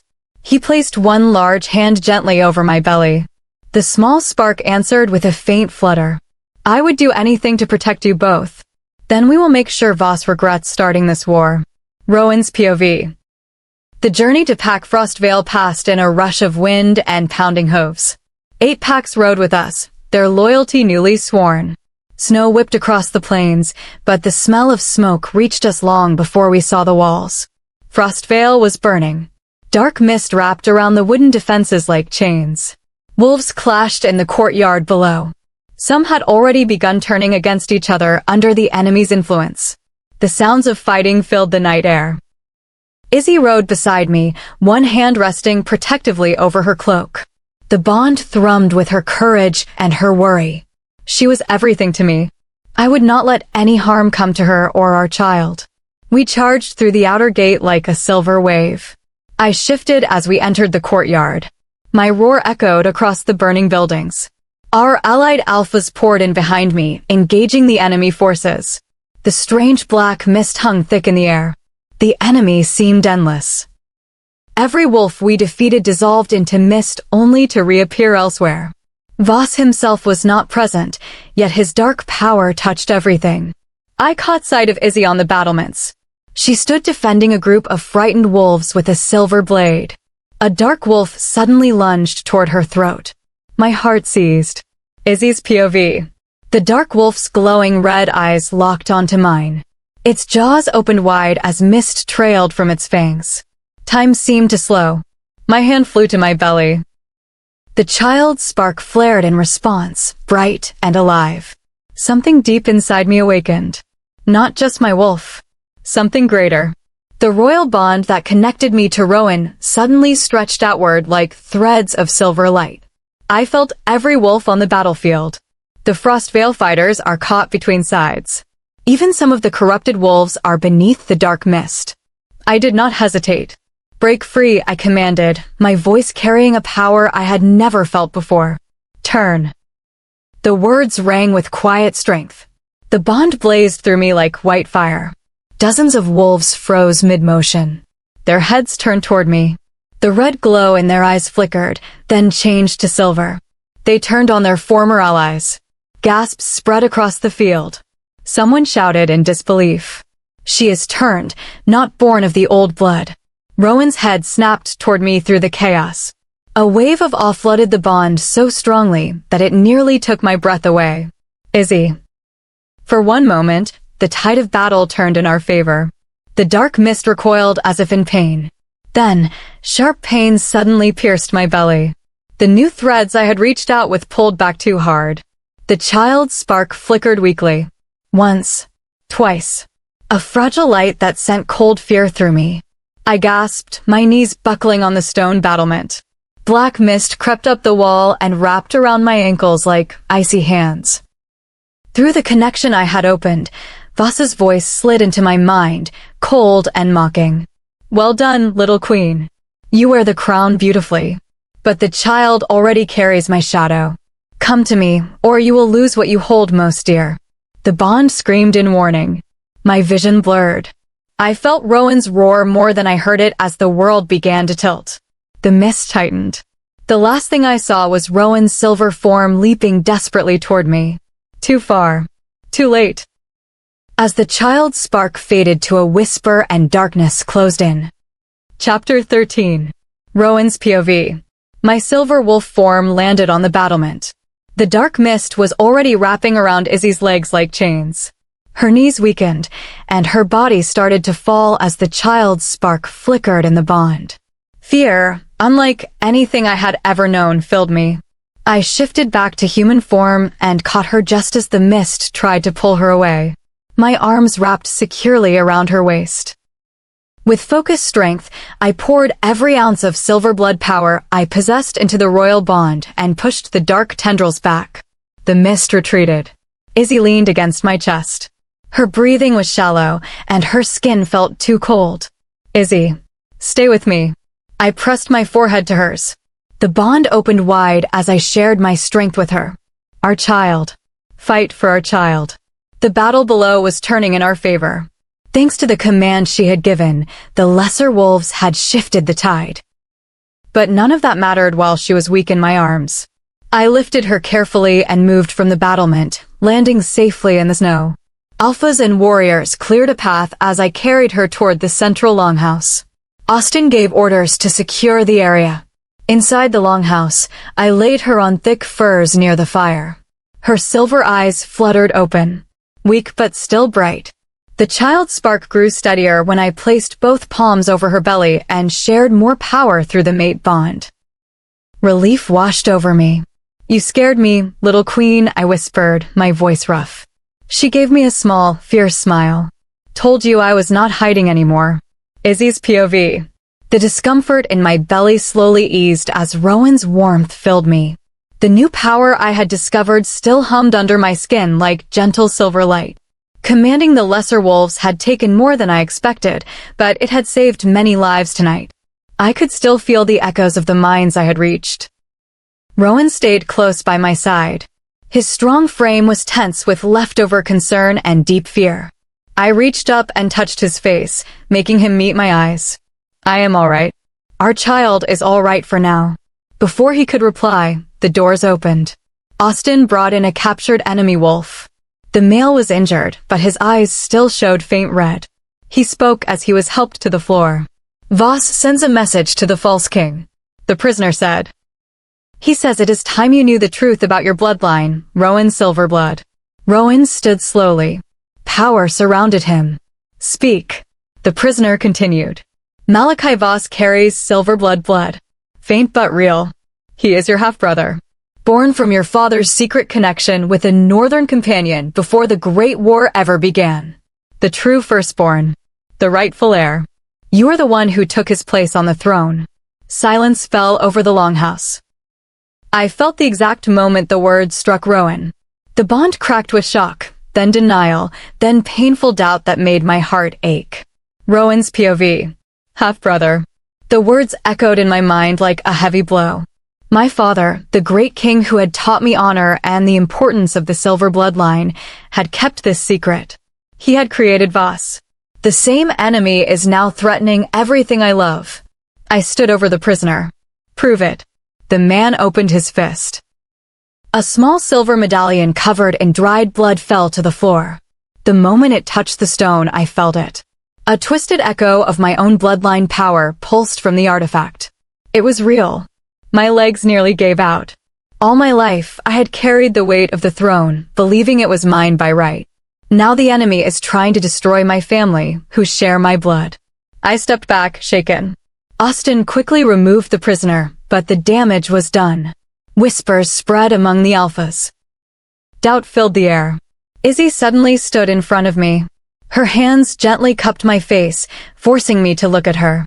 Her silver eyes burned with complete certainty.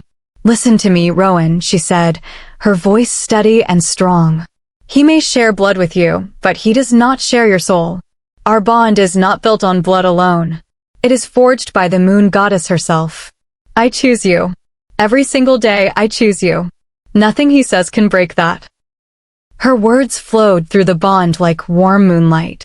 I pulled her close, burying my face in her neck and breathing in her scent. Moonlight, honey, and the faint sweet note of our child. For the first time since the revelation, I could breathe again. Later that night, after the wounded had been cared for and the fires burned low, we found a quiet moment alone in a private chamber. The need to feel close to each other was overwhelming. I held her gently, our bond glowing brightly between us, as we reaffirmed our love and our promise to protect our family. She was mine, and I was hers. No half-brother. No hidden blood. Nothing would come between us. Izzy's POV. As we lay together afterwards, wrapped in warmth and quiet strength, I felt a strange pull in my belly. The child's spark twitched. Not in fear this time, but as if answering something far away. Rowan noticed it too. His hand tightened protectively over my stomach. Izzy? Before I could answer, a cold voice slithered into my mind through the new power I had awakened. Sleep well, little queen, Voss whispered.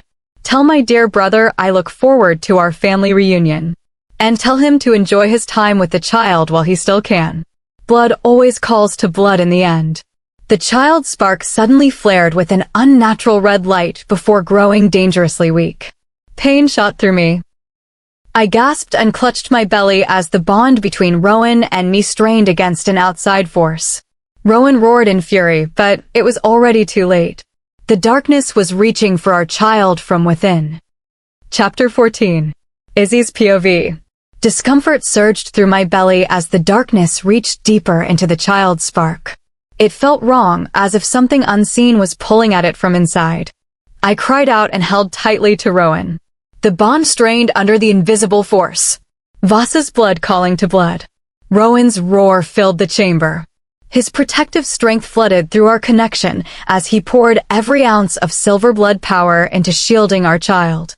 His hands rested firmly over my stomach. Stay with me, little queen. Fight it. The healer arrived moments later. Her ancient eyes widened as she placed her hands on me and spoke soft words of power. This is Voss influence through the shared bloodline. The only way to counter it is the ancient silver blood vow renewal rite. Under the full moon tonight, it will strengthen your mate bond and protect the child with the moon goddess light. Rowan lifted me into his arms without hesitation. His body trembled with concern, but his hold remained gentle. We cannot wait. The full moon rises in less than an hour. Austin, clear the sacred grove. No one follows. The journey through the snow-covered forest seemed to last forever. Every movement sent fresh waves of discomfort through me, yet Rowan's warmth and the bond kept the darkness at bay. The child's spark flickered like a candle in the wind. I pressed my face into his chest, breathing in his familiar scent of pine and quiet strength. You are mine. Voss cannot have us. The sacred grove opened before us under the rising full moon. Ancient silver oaks circled a crystal pool that reflected the moonlight like liquid starlight. No guards. No alphas. Only us and the goddess. Rowan's POV. I laid Izzy gently on the soft moss at the pool's edge. The healer had given us the old words and the steps of the rite, but nothing could have prepared me for the importance of what we were about to do. Renewing our vows under the full moon would bind our souls even closer. It would push back the shadow inside our child. But it also meant facing the guilt that now weighed on me. My father's secret. Voss is a half-brother. The stain on our line. Izzy reached up and cupped my face. Her silver eyes burned with fierce love. Stop. I feel your guilt through the bond. It does not belong here. We are not our father's mistakes. Her words eased something deep inside my chest. I knelt beside her and began the rite. We stood together under the moonlight, heart to heart. The cool night air brushed our skin, but the warmth between us remained steady. I traced gentle patterns on her back with reverent hands, feeling the slight curve of her belly where our child fought to hold on. We stepped into the crystal pool together. The water glowed faintly as the full moon rose fully above the trees. I took her hands in mine and spoke the ancient words the healer had taught. By the moon goddess light, I renew my vow. You are my mate, my queen, my everything. In bond and purpose and strength, I stand with you again. Izzy's voice joined mine, clear and steady despite the strain. And I choose you, Rowan Silverblood. Not the throne. Not the bloodline. Only you. Forever. The moment the final word left her lips, the bond ignited. Golden threads wove through the water, wrapping around us both. Silver light from the moon poured into the golden weave. The entire pool lit up with gentle radiance. I felt the ancient magic of the rite sink into our souls, strengthening and purifying everything it touched. Izzy gasped softly as the glow reached her belly. The child's spark steadied and brightened, pushing back the shadow for the first time since the attack. Tears slipped down her cheeks. It is working. The power continued to rise. We held each other close in the glowing water, our bond flaring brighter with every breath.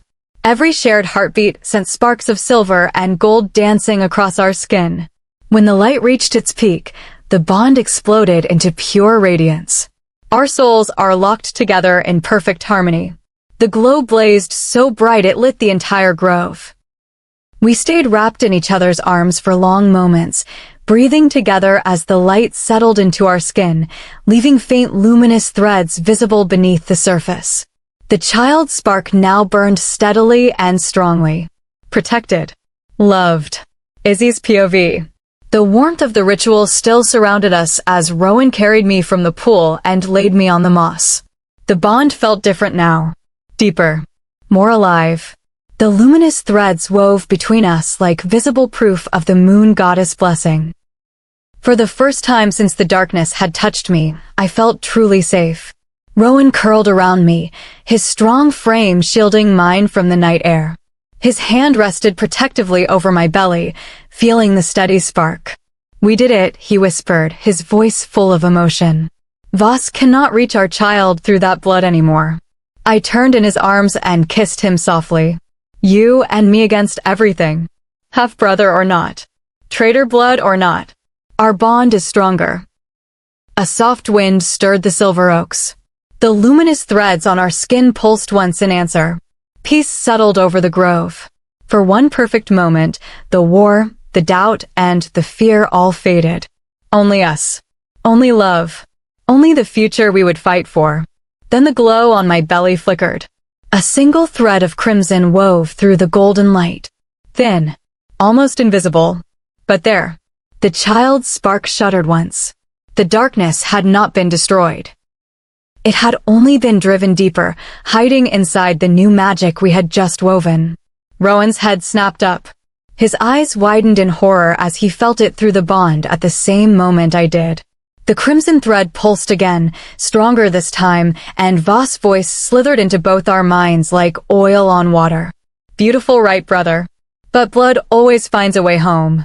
The child is already mine. The luminous bond thread screamed as the darkness surged upward from within me once more. Sharp discomfort tore through my core. The child's spark began to dim rapidly. Rowan cried out in fury and held me tighter, but the magic we had just renewed now seemed to be feeding the shadow instead of fighting it. The grove spun around us as I felt myself slipping into unconsciousness. The last thing I saw was Rowan's face twisted in agony and the full moon above us turning blood red. Chapter 15. Rowan's POV. The full moon above us turned a deep red as discomfort surged through Izzy in my arms. The luminous threads from our renewed vows now showed faint crimson shadows from within her belly. The child's spark flickered unsteadily like a flame in the wind. I held her close and poured every drop of silver blood power into the bond, trying to push back the darkness Voss had planted. The sacred grove seemed to spin around us as she struggled.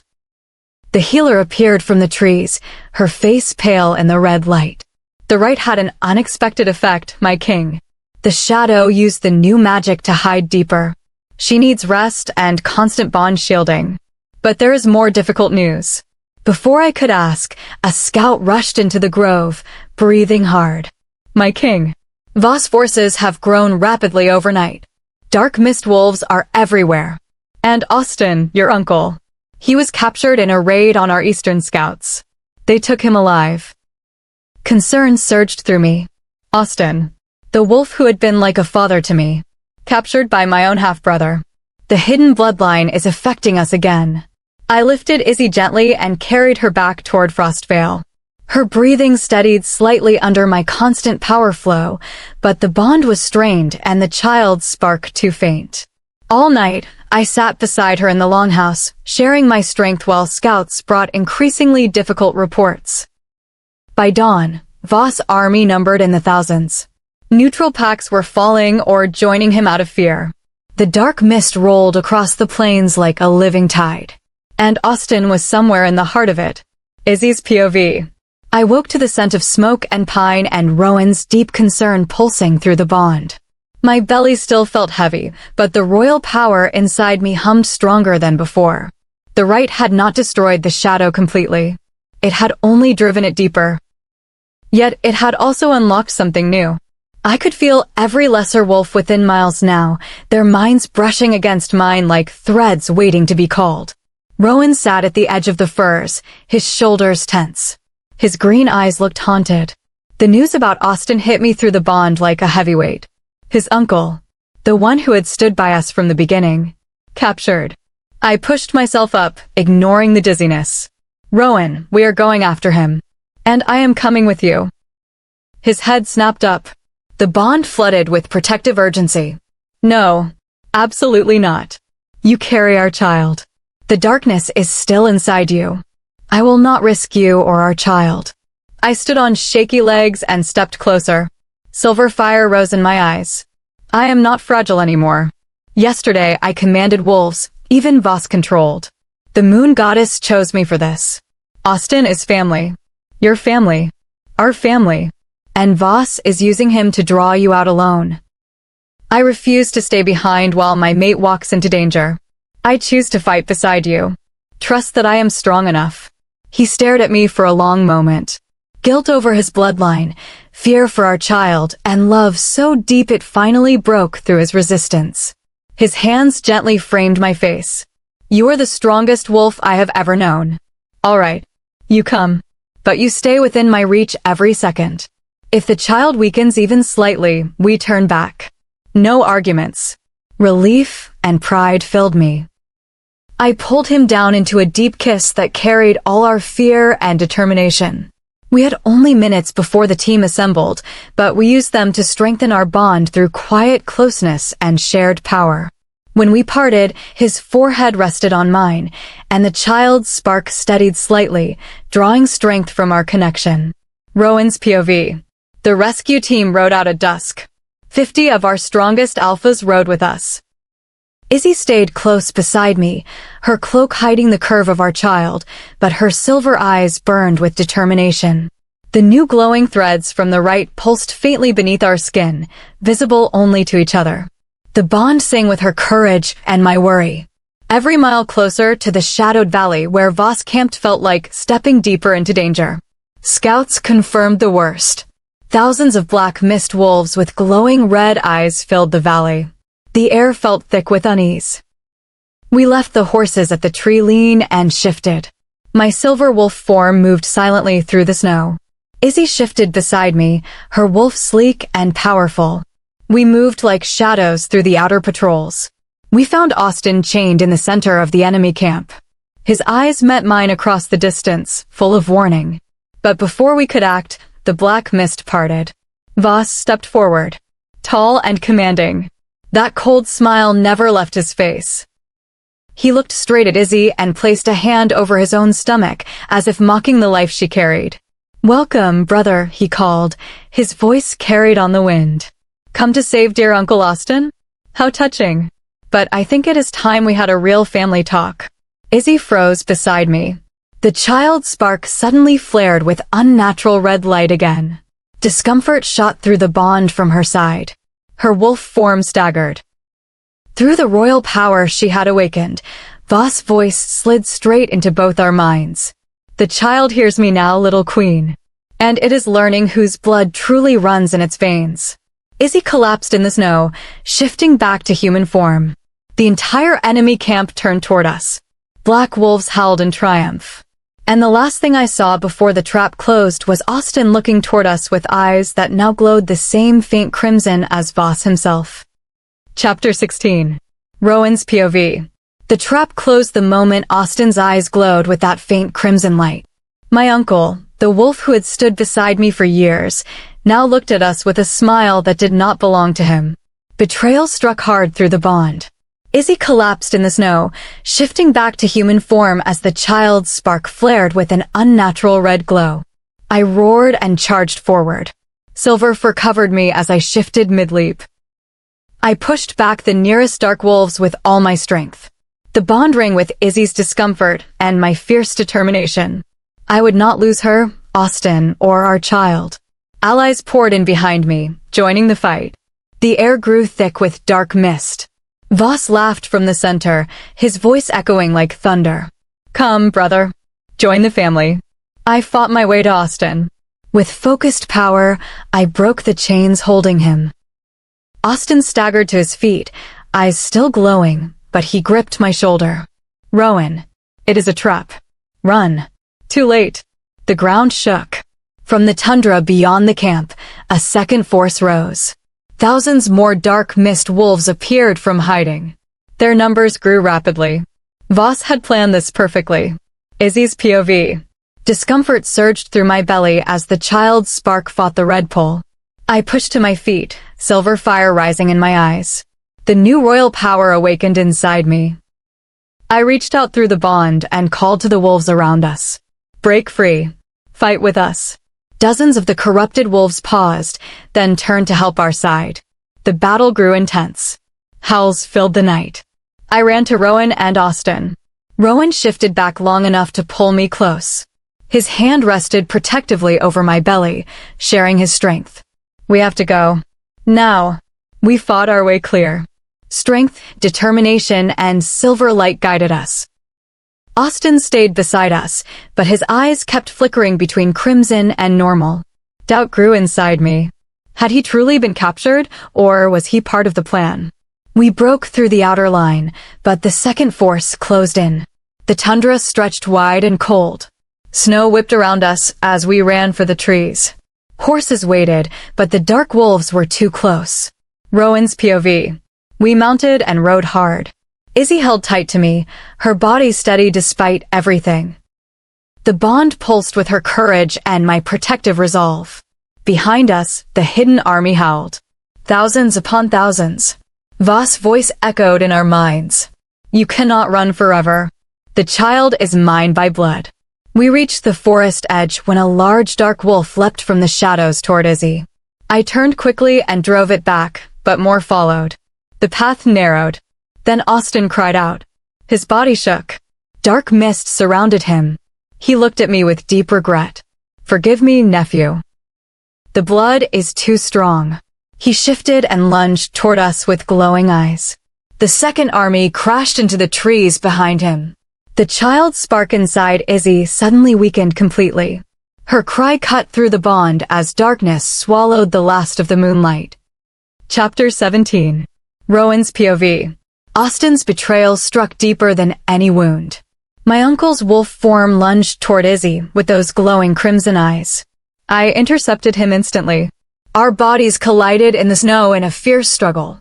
The second hidden army crashed through the trees behind us. Howls shook the ground. Through the bond, I felt Izzy collapse. The child's spark had gone completely dark. Her fear flooded me like ice water. I pushed Austen back and shifted just long enough to lift her onto the nearest horse. Ride. Now. I called the surviving alphas. We fled through the forest as dark mist wolves pursued us. The night was filled with chaos and howls. We lost 3 good wolves in the retreat. Their loss weighed heavily, but I could not stop. Not with Izzy limp against me and our child's light extinguished. Dawn was breaking when we finally reached the palace gates. My arms trembled as I carried her inside. Healers surrounded us immediately. I refused to leave her side while they worked. Hours passed in a blur of quiet chants and my constant power flowing through the bond, reaching for the child. Finally, the head healer looked up. Her face was serious, but held a spark of hope. The queen carries your heir, my king. It is early, but the child lives. The darkness from Voss blood is still present, but the pup fights. She only just learned of it through our examination. Pregnant. The word echoed through me like thunder. Joy broke through the fear for one brief moment. Izzy was carrying our child, and she had only just discovered it amid everything. Before I could speak, a black raven flew into the throne room. It perched on the silver throne and dissolved into thick dark mist. Voss' voice rolled out, deep and mocking, filling every corner. Congratulations on the heir, brother. I know your queen carries your child. Such precious new life. Abdicate the silver blood throne by the next full moon, or I will reach through our shared blood and harm that child from within before it ever draws breath. The choice is yours. The hall erupted. Some wolves howled in celebration at the news of an heir to the silver bloodline. Others froze in fear at the threat. Whispers spread quickly. The palace was torn between joy and dread in the same breath. Izzy's POV. I woke to the sound of howling and chaos echoing through the stone halls. My hand flew to my belly. The healer's words came back in fragments. I was pregnant. The child was real. And Voss already knew. Rowan was at my side instantly. His green eyes burned with fierce love and barely contained concern. The bond pulsed between us, heavy with everything we could not say. He pulled me gently into his arms, careful of my still weary body. They know, I whispered against his chest. Voss knows about the child. He wants you to give up the throne, or he will harm our child. Rowan's arms tightened around me. His familiar scent of pine and quiet strength wrapped around me like a shield. I will do whatever it takes to protect you and our child. But the threat had landed. The entire palace now knew both the greatest joy and the greatest danger at once. Later that night, after the celebrations had turned tense and fearful, Rowan and I stole a moment alone in our chambers. The need to reaffirm life after so much struggle was overwhelming. We drew close, sharing strength and quiet comfort through our bond. I clung to him as waves of warmth pushed back the constant fear for our child. When the moment passed, the bond glowed brighter, holding the darkness at bay for a short time. We lay together afterwards, his hand resting protectively over my belly. The child's spark had returned, faint but present. For now, it was safe. Then a new wave of dark mist seeped under the chamber door. It formed into a single glowing red eye hovering in the air. Voss' voice whispered directly into our minds once more. Tick-tock, little brother. The child's heart beats so delicately. How long until it stops? Choose quickly.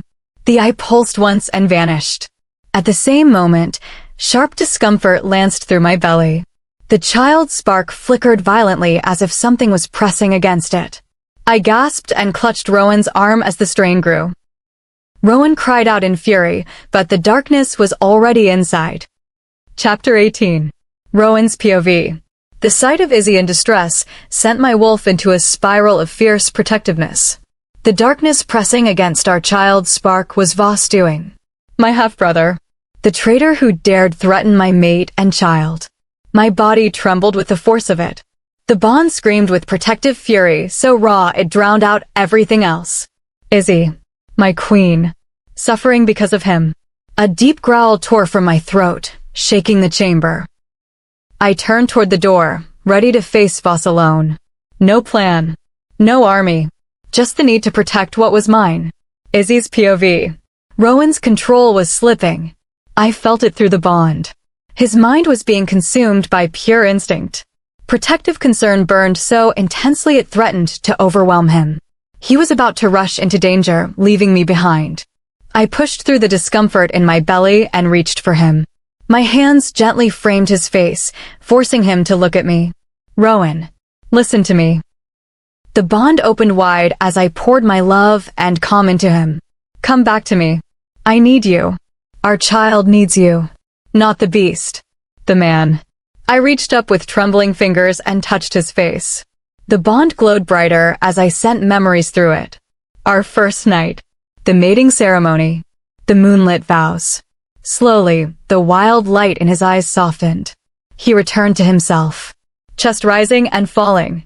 Green eyes still intense, but focused on me once more. You cannot protect us alone, I said softly but firmly. We face this together, or we do not face it at all. I am your queen, your mate. Let me stand beside you. The tension left his body. He dropped to his knees and pulled me carefully into his arms. His hands shook as they rested protectively over my belly. The child's spark was weak but still fighting. Rowan's POV. Her touch and her words pulled me back from the edge. The concern still burned, but it was controlled now. Focused. She was right. We faced this together. I looked at her. Silver eyes were fierce despite everything. My mate. My queen. Carrying our child. The need to feel close to her after so much fear washed over me. I held her gently, careful of her condition. Our bond called for connection.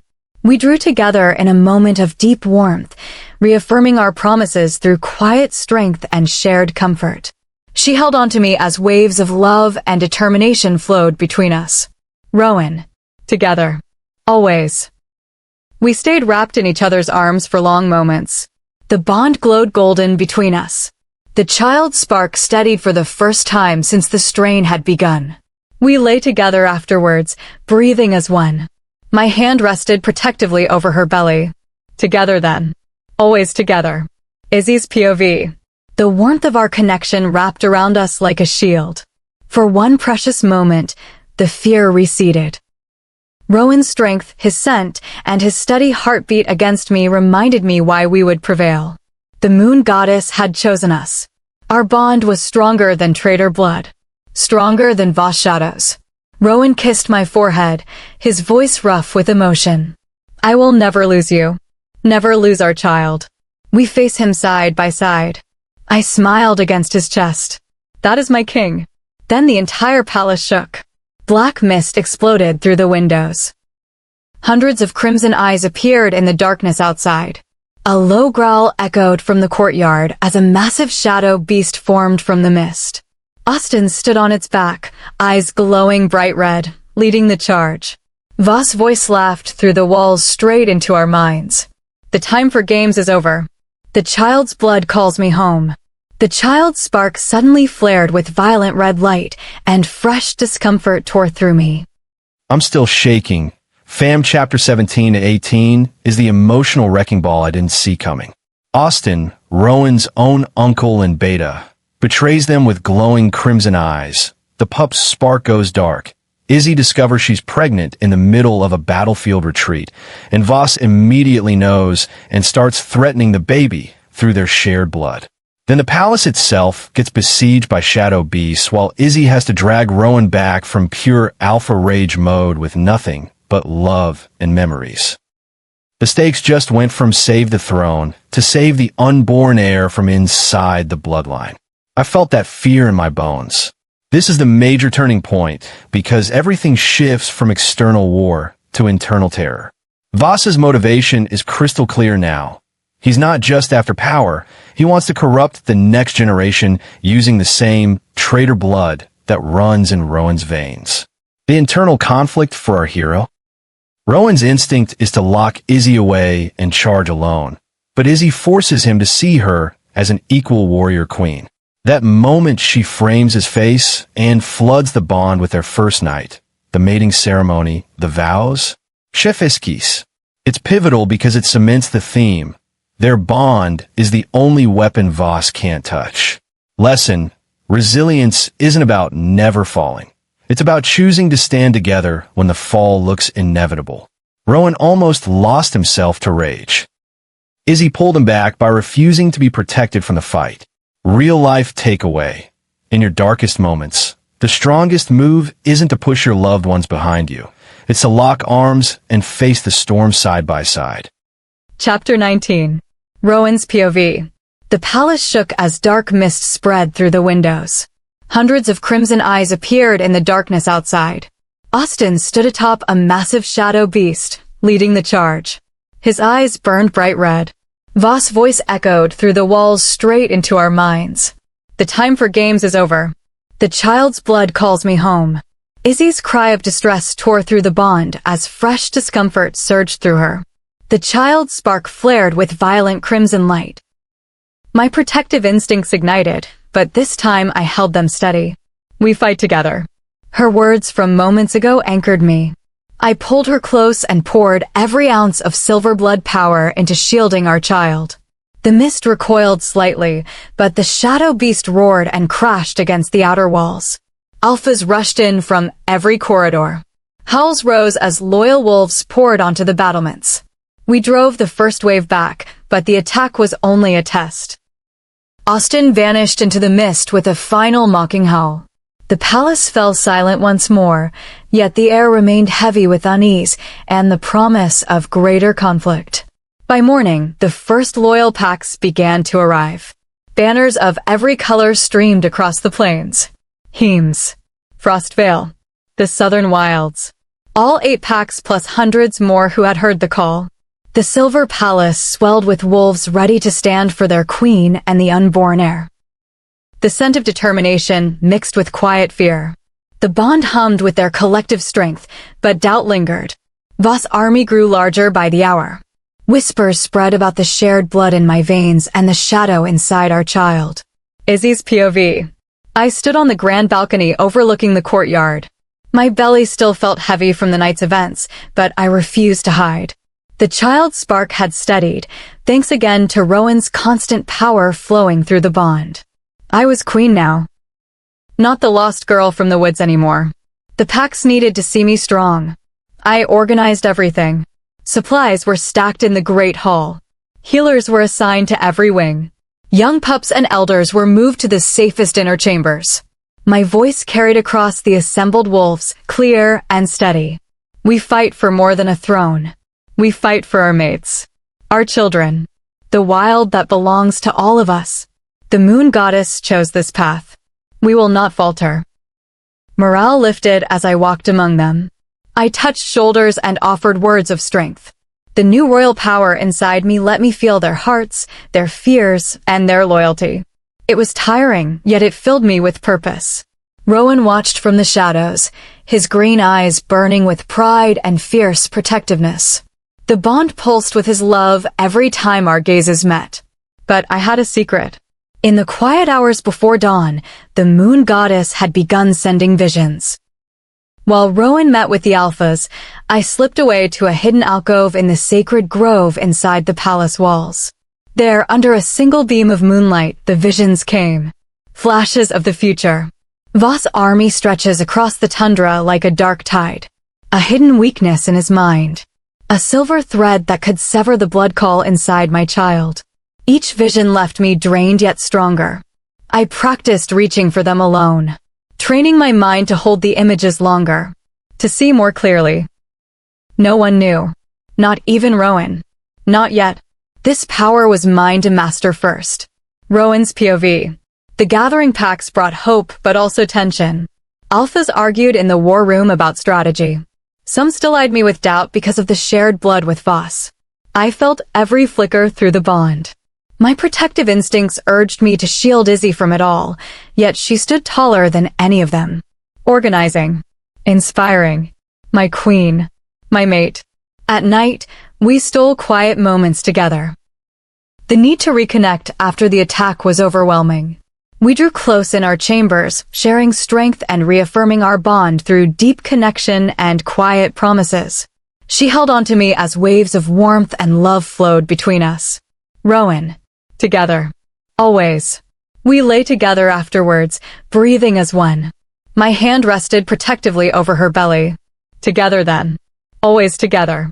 Izzy's POV. The warmth of our connection wrapped around us like a shield. For one precious moment, the fear receded. Rowan's strength, his scent, and his steady heartbeat against me reminded me why we would prevail. The moon goddess had chosen us. Our bond was stronger than traitor blood. Stronger than Voss shadows. Rowan kissed my forehead, his voice rough with emotion. I will never lose you. Never lose our child. We face him side by side. I smiled against his chest. That is my king. Then the entire palace shook. Black mist exploded through the windows. Hundreds of crimson eyes appeared in the darkness outside. A low growl echoed from the courtyard as a massive shadow beast formed from the mist. Austin stood on its back, eyes glowing bright red, leading the charge. Voss' voice laughed through the walls straight into our minds. The time for games is over. The child's blood calls me home. The child's spark suddenly flared with violent red light, and fresh discomfort tore through me. I gasped as black mist began to seep from my own skin for the first time. The secret training had opened a door I could not close. Rowan's roar echoed from the distance as he felt it through the bond. He was coming. But the mist whispered in my mind with Voss' voice. Too late, little queen. The child is learning to call me on its own. Chapter 20. Rowan's POV. I burst into the alcove with my heart pounding. Dark mist seeped from Izzy's skin like living smoke. Her hands rested protectively over her belly as the child's spark flickered unsteadily. The bond rang with her discomfort and my deep concern. Voss' voice still echoed in my mind. Too late, little queen. The child is learning to call me on its own. Concern and determination collided inside me, but I forced calm through the bond. I pulled her against my chest and flooded her with silver blood power. The mist pulled back slightly. Izzy, stay with me. We face this together. Before she could answer, horns sounded across the palace. Scouts called out urgently. Voss' main force is here. Thousands upon thousands. The battle for the throne has begun. I lifted Izzy carefully and carried her to the command tower. The entire palace had sprung into organized action. Loyal packs streamed onto the walls. Banners snapped in the wind. The air filled with the scent of snow, steel, and quiet resolve. I set her down on the rear platform where healers and commanders waited. You command from here. Use the royal power. I will lead the front. Her silver eyes met mine, fierce and steady. Together. Remember. I kissed her with deep purpose, then shifted mid-leap. Silver fur covered me as I landed in the courtyard. My call shook the stone. Alphas fell in behind me. We charged out of the gates like a silver wave straight into the dark sea of Voss' army. The clash was intense. Strength met strength. The dark mist wolves pressed forward with unnatural force. I pushed through them with fierce determination. Every advance brought me closer to Izzy through the bond. I felt her in the rear. Her new royal power surged outward like silver threads. She was calling to the lesser wolves, turning Voss' own forces against him in waves. Sounds of confusion rose from the enemy lines. Izzy's POV. From the command tower, I watched Rowan move through the front line. His silver wolf form stood out with power and grace. The bond pulsed between us, strong and alive. Discomfort still throbbed in my belly, but I pushed it down. The child's spark steadied under my focus. I reached out with the royal power I had trained. Silver threads stretched across the battlefield, touching every lesser wolf. Break the mist. Turn. Fight for the true queen. Dozens, then hundreds of Voss corrupted wolves paused. Their eyes changed from crimson to silver. They turned to support our side. Cheers rose from our packs. I felt every mind I touched. Their fear. Their loyalty. The power tired me, but it was working. The enemy lines began to break. Rowan's call of pride rang through the bond. He was magnificent, cutting a path straight toward the Voss Center. But a sense of dread grew inside me. The visions had warned me. Something greater was coming. Rowan's POV. The battle continued for hours. Howls filled the sky. I fought with everything I had. Every move cleared more ground. Austin appeared briefly on the flank, his eyes glowing, but he vanished into the mist before I could reach him. The shared blood still lingered like a shadow. Through the bond, I felt Izzy growing weary, yet her commands never faltered. She was the true strength behind our lines, turning the tide again and again. My queen, my mate, carrying our child in the middle of the conflict. Then the ground trembled. Black mist gathered in the center of the battlefield, thicker than ever. It rose into a monstrous form. Voss.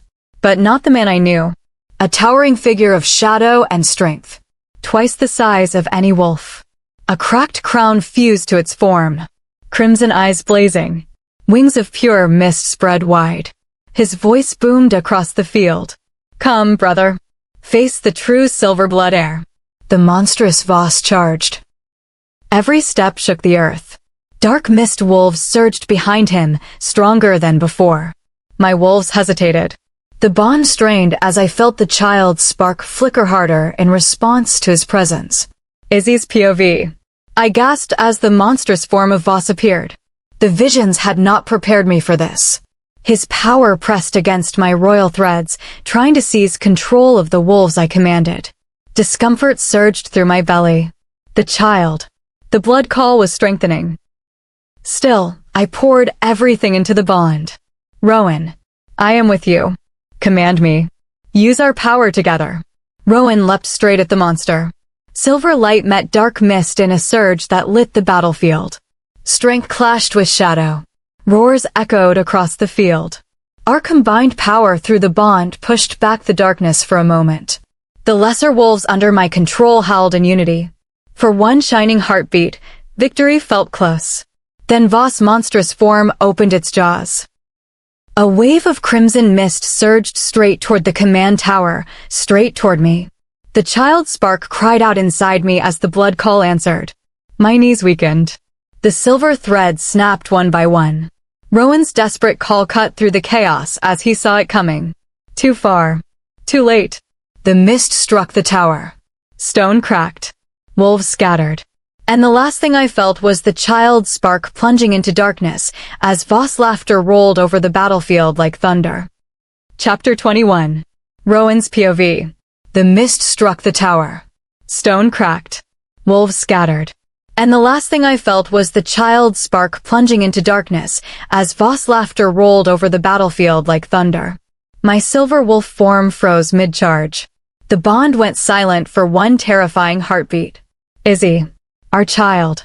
Concern and determination fused into something deep and powerful. I threw back my head and roared so loud the ground trembled. Voss' monstrous shadow form loomed at the center of the dark tide. Twice my size. Wings of pure mist spread wide. The cracked crown fused to its skull. His crimson eyes locked on the crumbling tower where Izzy had stood. Then they slid to me. Brother, come face the truth. I charged. Silver light exploded around me as I leapt straight at the beast. Our bodies collided with a boom that sent shockwaves across the snow. Strength met shadow. We rolled across the battlefield, pushing against each other. Alphas on both sides fell back, forming a wide circle. This was no longer an army clash. This was brother against brother. Silver blood against silver blood. Voss' monstrous voice boomed through the mist. You think you're the rightful king? Fool. Our father hid me because my mother carried the true ancient blood. Before the old war, he had a connection with a northern leader. I was born first. The true heir. You were the second son he raised to cover his past.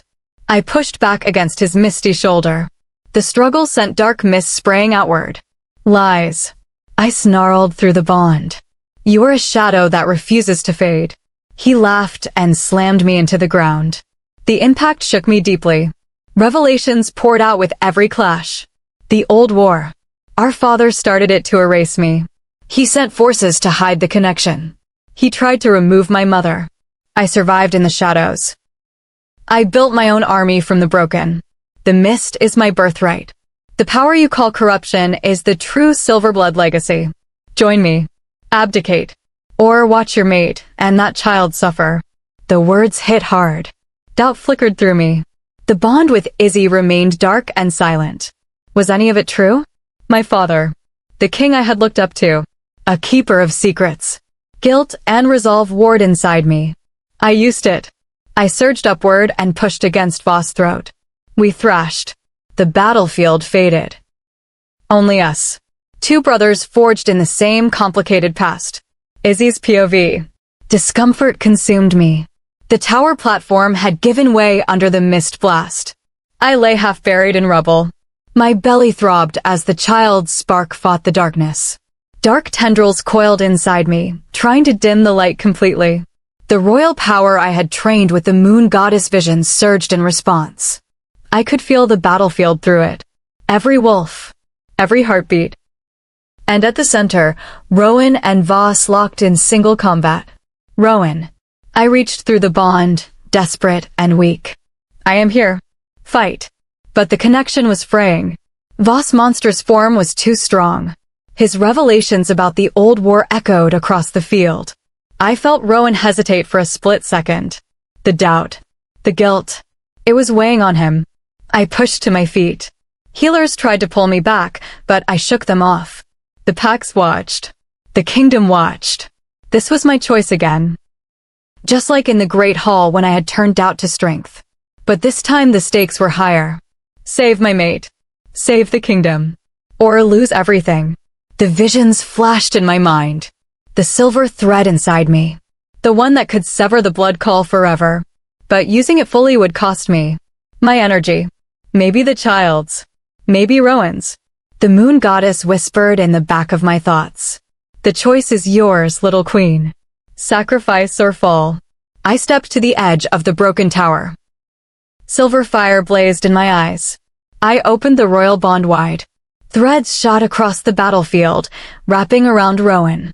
Power poured from me into him. I felt Voss' monstrous form recoil. The blood call inside my belly strained as I began to pull the darkness out. Rowan felt it. His call of protest crashed through the bond. Izzy, no. You will weaken yourself. I ignored him. Tears streamed down my face, but my voice carried across the field clear and strong. I choose you, Rowan. I choose our kingdom. I choose the future free of the shadow. Not for the throne. Not for power. For us. Voss' monstrous head snapped toward me. His crimson eyes widened in fury. You dare. Rowan's POV. Izzy's power flooded me like pure moonlight. Strength surged through my veins. The doubt from Voss' words burned away. She was giving everything. Her energy. For me. For our child. For the packs. Love and concern tore through me. I would not let her fade. With her power bolstering me, I broke free of Voss's grip and shifted back to human form for one heartbeat. My hand reached toward the tower. Izzy. Hold on. Voss roared and lunged. His massive form closed around my shoulder. Strain exploded, but I did not fall. I drove my strength into his chest and pulled. The cracked crown began to fracture. Revelations still poured from him. Our father asked me to spare you on his deathbed. I refused. The throne is mine by right. I twisted harder. The bond with Izzy blazed brighter. She was weakening. I felt her heartbeat slowing. The child's spark is dimming. No, not like this.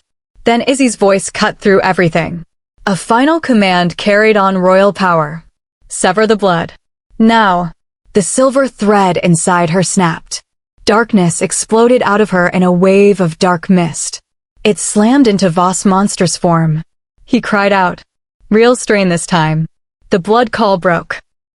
The connection between us as half-brothers severed in a flash of pressure. Voss staggered back, shrinking slightly. The army around him faltered. But the cost hit Izzy like a heavy blow. She collapsed on the tower edge. The bond flickered dangerously. I roared and tore free from Voss's grip. I shifted back to Wolf and charged him one last time. My strength found its core. He laughed even as he fell. You may have won this round, brother. But the war is not over. The old blood remembers. His monstrous body dissolved into mist. The remaining dark wolves retreated howling. Victory cries rose from our packs. But I did not hear them. I raced toward the tower, leaping over rubble and fallen wolves. Izzy lay still. Too still. The child's spark was a whisper. I shifted back and pulled her into my arms. Her silver eyes fluttered open barely. Rowan. Did we save them? Tears burned my eyes. Yes, little queen. You saved us all. Stay with me. Please. Her hand touched my face, weak but full of love. The bond was fading. Her heartbeat slowed. The palace bells began to toll in concern even as the packs howled in triumph. Then the moon goddess's light flared above us. But it was not salvation. It was a warning. A new shadow rose on the horizon. Austin stood there, eyes glowing brighter than ever. The cracked crown now rested on his head. And he smiled as the real army crested the hills behind him, 10 times larger. The true war had only just begun. Chapter 22. Rowan's POV. Izzy lay weak in my arms. Her silver eyes were barely open. Strain showed clearly on her face. The child's spark inside her was a fragile whisper fighting to hold on. The palace bells tolled heavily across the silver palace. The packs howled in what they believed was victory. But the horizon burned dark. Austin stood tall on the ridge. His eyes glowed with red fire. The cracked crown sat on his head like a shadow. Behind him, the true army rose. 10 times the size of what we had faced. Endless waves of dark mist wolves are ready to overwhelm us. The war was far from over. Concern burned through me deeper than anything before. Protective resolve mixed with fear for my mate and our child. I held Izzy closer and poured every drop of silver blood power into the fading bond. Stay with me, little queen. I will not lose you. Not now. The dark mist on the battlefield swirled again. Voss' monstrous form reformed from the shadows, larger and more powerful than before. His cracked crown pulsed with new energy. He had not truly fallen. The earlier strike had only weakened him. His crimson eyes locked on us, and he laughed. The sound rolled like thunder across the snow. You cannot defeat what is already beyond reach, brother. The blood calls stronger than ever. Izzy's POV. Strain consumed every breath. The silver thread I had released earlier had taken a heavy toll. My energy drained away like water through cracked stone. The child's spark flickered so weakly I could barely feel it. But through our completed mate bond, I felt Rowan. His love. His concern. His unbreakable will. The moon goddess's vision surged one final time. I saw it clearly. The full power of the silver throne waited inside the bond, waiting for me to claim it, to channel it through our joined souls. It would end Voss forever, but the cost would be everything. I reached up with trembling fingers and touched Rowan's face. His green eyes burned into mine. Together, I whispered, one last time, I choose us. The bond flared wide open. Golden threads wove with silver moonlight as I opened myself completely to the ancient power of the throne. It rushed into me like a river of starfire. Every pack wolf, every loyal heart, every memory of our love fed it. The child's spark steadied for one heartbeat as if lending its tiny strength. I stood on shaking legs. Rowan supported me. His arms locked around my waist. His power merged with mine until we burned as one. Rowan's POV. I felt the moment Izzy claimed the throne. It surged through the bond like pure moonlight and ancient strength. My body became her anchor. Our souls fused tighter than ever. The battlefield lit with silver radiance. The pack gasped as the light poured from Izzy into me and outward in a wave. Voss' monstrous form recoiled. His mist wings faded under the glow. Izzy's voice rang out clear and strong across the field. For the moon goddess. For the packs. For our child. The rogue king falls today. She raised her hands. The full silver throne power exploded from us both. A beam of pure silver light shot across the snow straight into Voss's chest. He cried out in strain. Real pressure this time. The sound tore through the air. His monstrous form convulsed. Dark mist boiled away in clouds. The cracked crown shattered into pieces. His army faltered. Thousands of dark wolves howled in confusion as the corruption binding them dissolved. Izzy's POV. The power burned through me like white fire. Every part of me strained, but I held on. Voss' monstrous form shrank before my eyes. The shadow and strength melted away, revealing the ancient wolf beneath. His crimson eyes met mine one last time. Strain and something almost like respect flickered there. You have won this round, little queen. But hear my final warning. The child carries more than my blood. It carries the key to the old god's return. When the next full moon rises, the true heir will awaken. Austin is only the beginning. His form dissolved into harmless gray mist that scattered on the wind. The remaining dark wolves broke and fled. Howls of triumph rose from every loyal pack. The battlefield fell silent except for the cheers. Victory. We had won. Voss, the rogue king, was gone forever. Rowan's POV. The light faded. Izzy collapsed against me. The bond still glowed, but her strength was spent. I lowered her gently to the snow, cradling her head.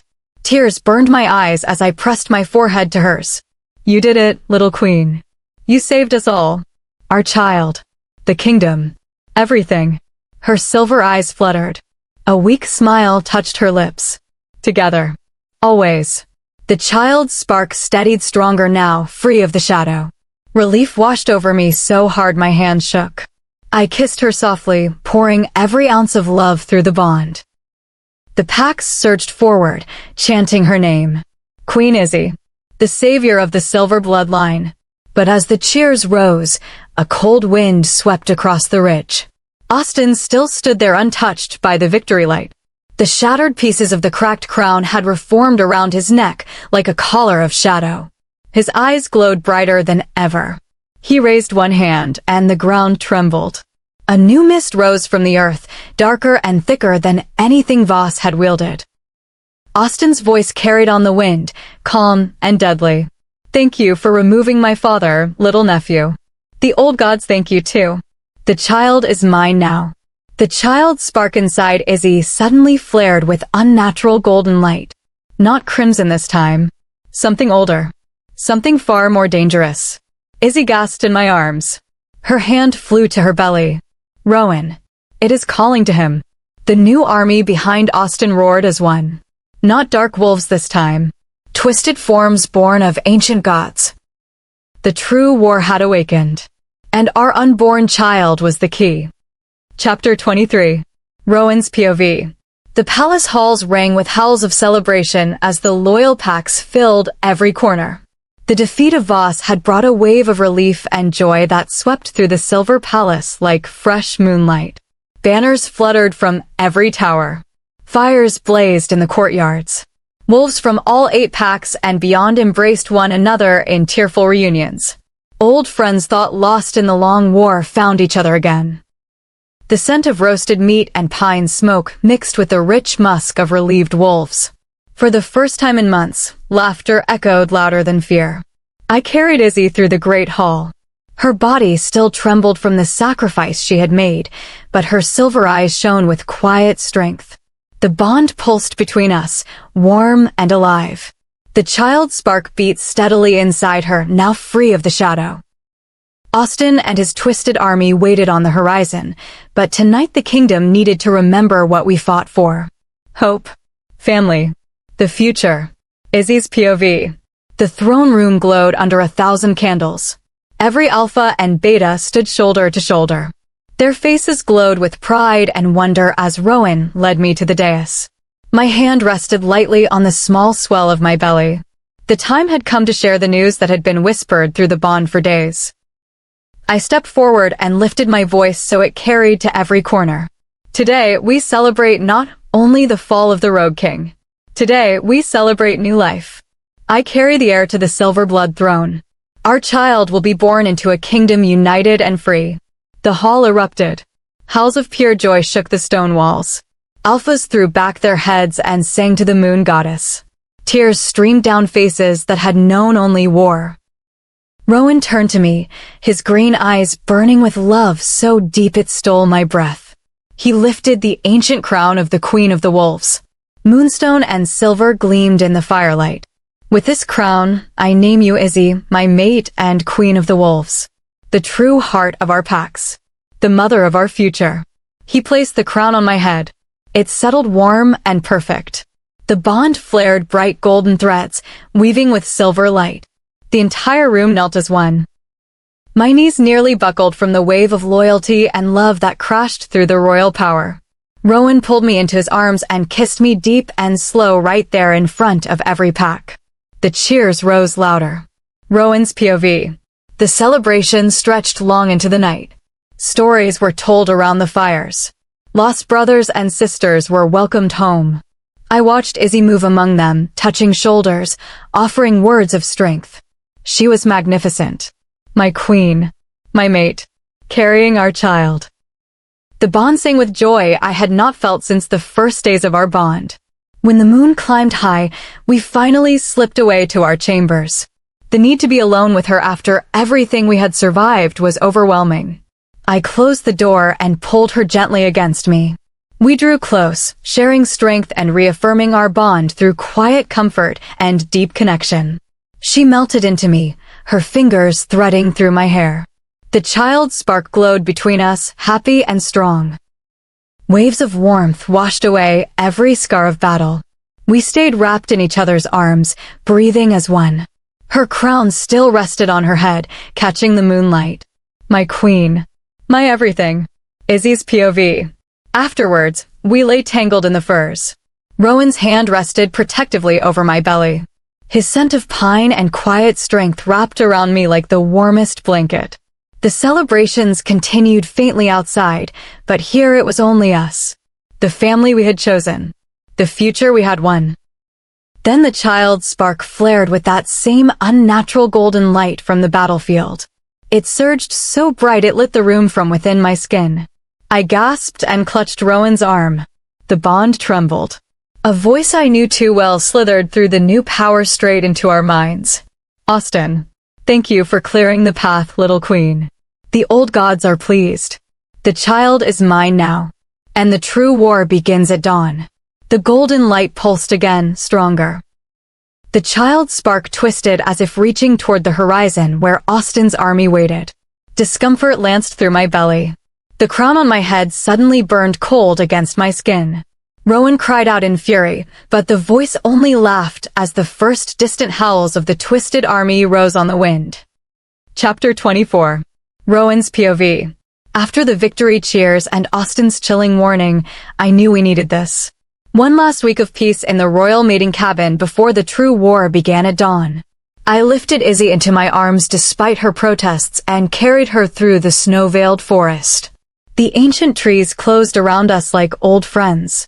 The cabin waited nestled between silver oaks, its stone walls warm with the scent of pine smoke and moonlit firs. The bond hummed with quiet joy. The child's spark glowed steady inside her. For 7 days, the world outside would not exist. Only us. Only the future we had bled for. Izzy's POV. The moment the cabin door closed behind us, the weight of the crown and the battlefield fell away. Rowan set me down gently and pulled me close. His hands framed my face as if I might vanish. The bond poured his love into me like warm honey. This week is ours, little queen. No armies. No shadows. Just you and me and the life we chose. We spent the days in simple bliss. Mornings wrapped in furs with hot tea and stories of what our child might become. Afternoons walking along the frozen stream where the water sang beneath the ice. Evenings by the hearth where Rowan rubbed my swelling belly and whispered promises. The child's spark answered with tiny flutters that made us both laugh. We discussed names under the moonlight. If it is a boy, we call him Silverin after the throne and the wild. Suppose it is a girl, Lunara, for the goddess who brought us together. Rowan smiled against my skin. Either way, the child will know love stronger than any blood curse. Rowan's POV. The peace healed something deep inside me. Every night, I held Izzy and dreamed aloud of the future. A kingdom where pups ran free without fear. A throne shared, not ruled. Our child is growing up with both parents alive and bonded. The guilt over Voss and my father's secrets faded in her arms. She was my redemption. My queen. The mate who had saved us all. The need between us burned hotter than ever in the quiet. We drew close, sharing strength and reaffirming our bond through quiet comfort and deep connection. She melted into me, her fingers threading through my hair. The child spark glowed bright between us, as if celebrating the love that had created it. We stayed wrapped in each other's arms, breathing as one. Her crown rested on the bedside table, catching firelight. My queen. My everything. Izzy's POV. Those nights were pure magic. Rowan's warmth surrounded me, his green eyes locked on me as we came together in quiet closeness again and again. The bond sang with our shared dreams. A lifetime of mornings like this. Pup's laughter fills the palace halls. The wild healed and whole. I traced the scars on his chest and felt the old wounds close. We had chosen each other through chains and war and shadow. Nothing could break us now. The moon goddess had blessed our path. The future stretched bright and endless. On the final night, we lay tangled watching the fire. Rowan's hand rested protectively over my belly. The child's spark pulsed in perfect rhythm with our hearts. I turned to him and kissed him softly. This is the future we chose. No more running. No more fear. Only us. Rowan's POV. Her words filled my chest with light. I pulled her closer and whispered the ancient mating vow once more. You're my mate, my queen, my everything in this life and the next. The bond glowed so bright it lit the cabin walls. Peace settled over us like a blanket. The war could wait until dawn. Tonight we were whole. Then the child's spark suddenly flared with violent golden light. It surged so hard that Izzy gasped and clutched her belly. The bond trembled as a voice I knew too well slithered through the new power straight into our minds. Austin. The child awakens. The old gods rise with it. Your week of peace is over, little king. The cradle now belongs to me. The golden light exploded outward. Izzy gasped as her belly strained. The bond trembled. Fresh discomfort ripped through her. The cabin walls shook as distant howls rose on the wind. The true heir was coming early, and it was already calling its master home.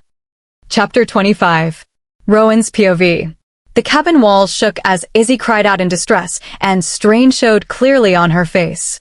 The child's spark twisted with violent golden light reaching toward Austin on the horizon.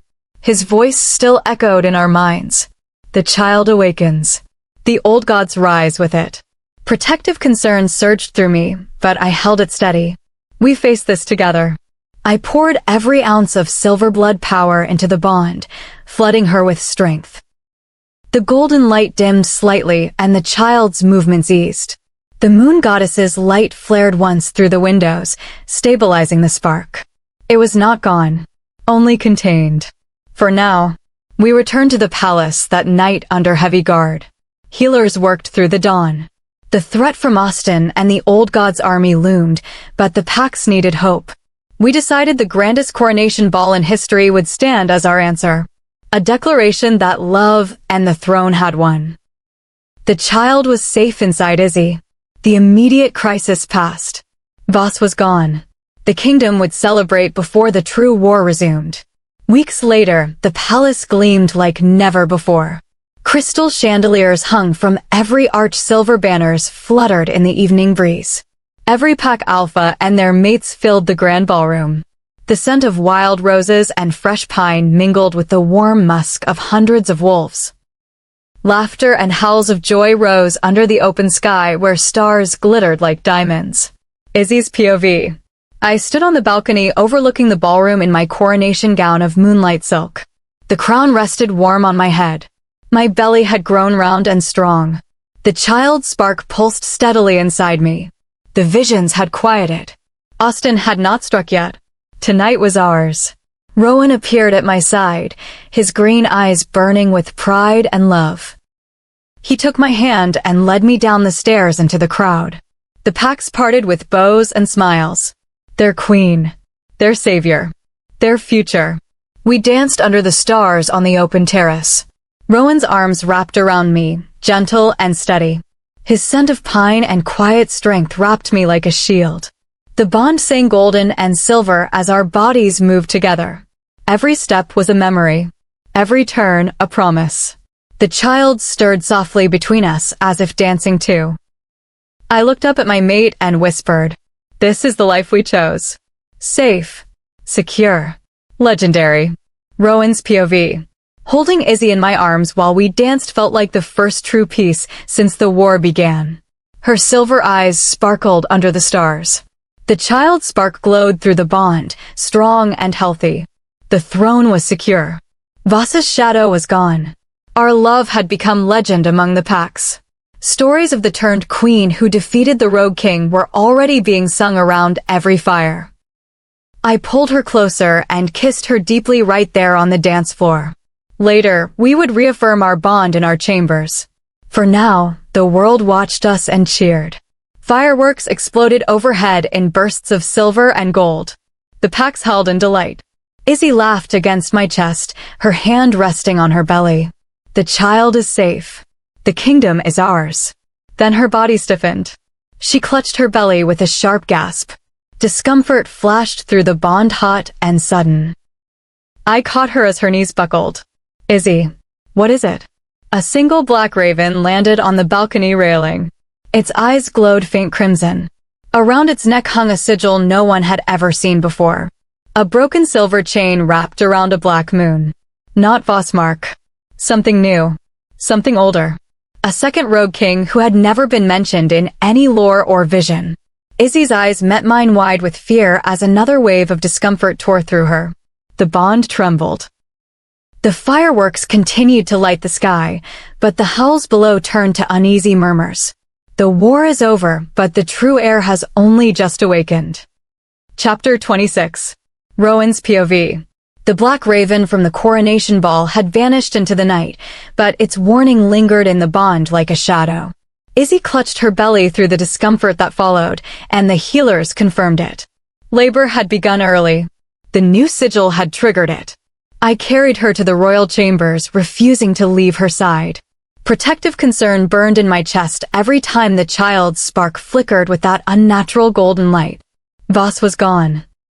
The throne was ours. Yet this second rogue king loomed unseen, and the child we had fought so hard to protect now felt like a vessel for something ancient and unknown. Hours blurred into strain. Izzy gripped my hand, silver eyes wide with fear and determination. The bond strained under the pressure. Every wave sent waves of her worry crashing into me. "Push my queen," I said, my voice rough with the effort of holding back my wolf. "The moon goddess is with us. Our son will be safe." The healers chanted louder, but I felt the shadow hovering just beyond the light. The packs waited outside in forced celebration while we battled for this life. When Silverin finally came into the world, his first cry pierced the room like a blade. The healers placed him on Izzy's chest, and for one fragile moment, the bond flooded with pure joy. His tiny fist curled around her finger. The scent of new life and wild pine filled the air. He was perfect. The future of the silver bloodline. Yet when his eyes opened, they held a flicker of gold that sent ice down my spine. Izzy's POV. Silverin rested against me, and the exhaustion melted into overwhelming love.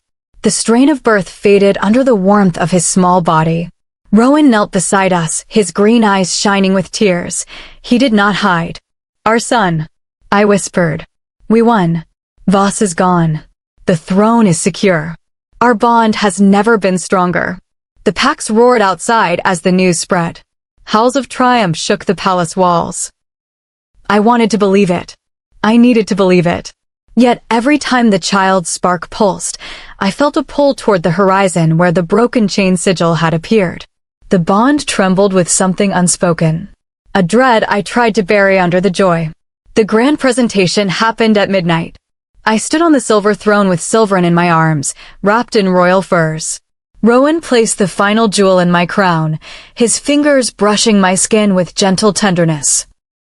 The pack knelt as one, chanting our names.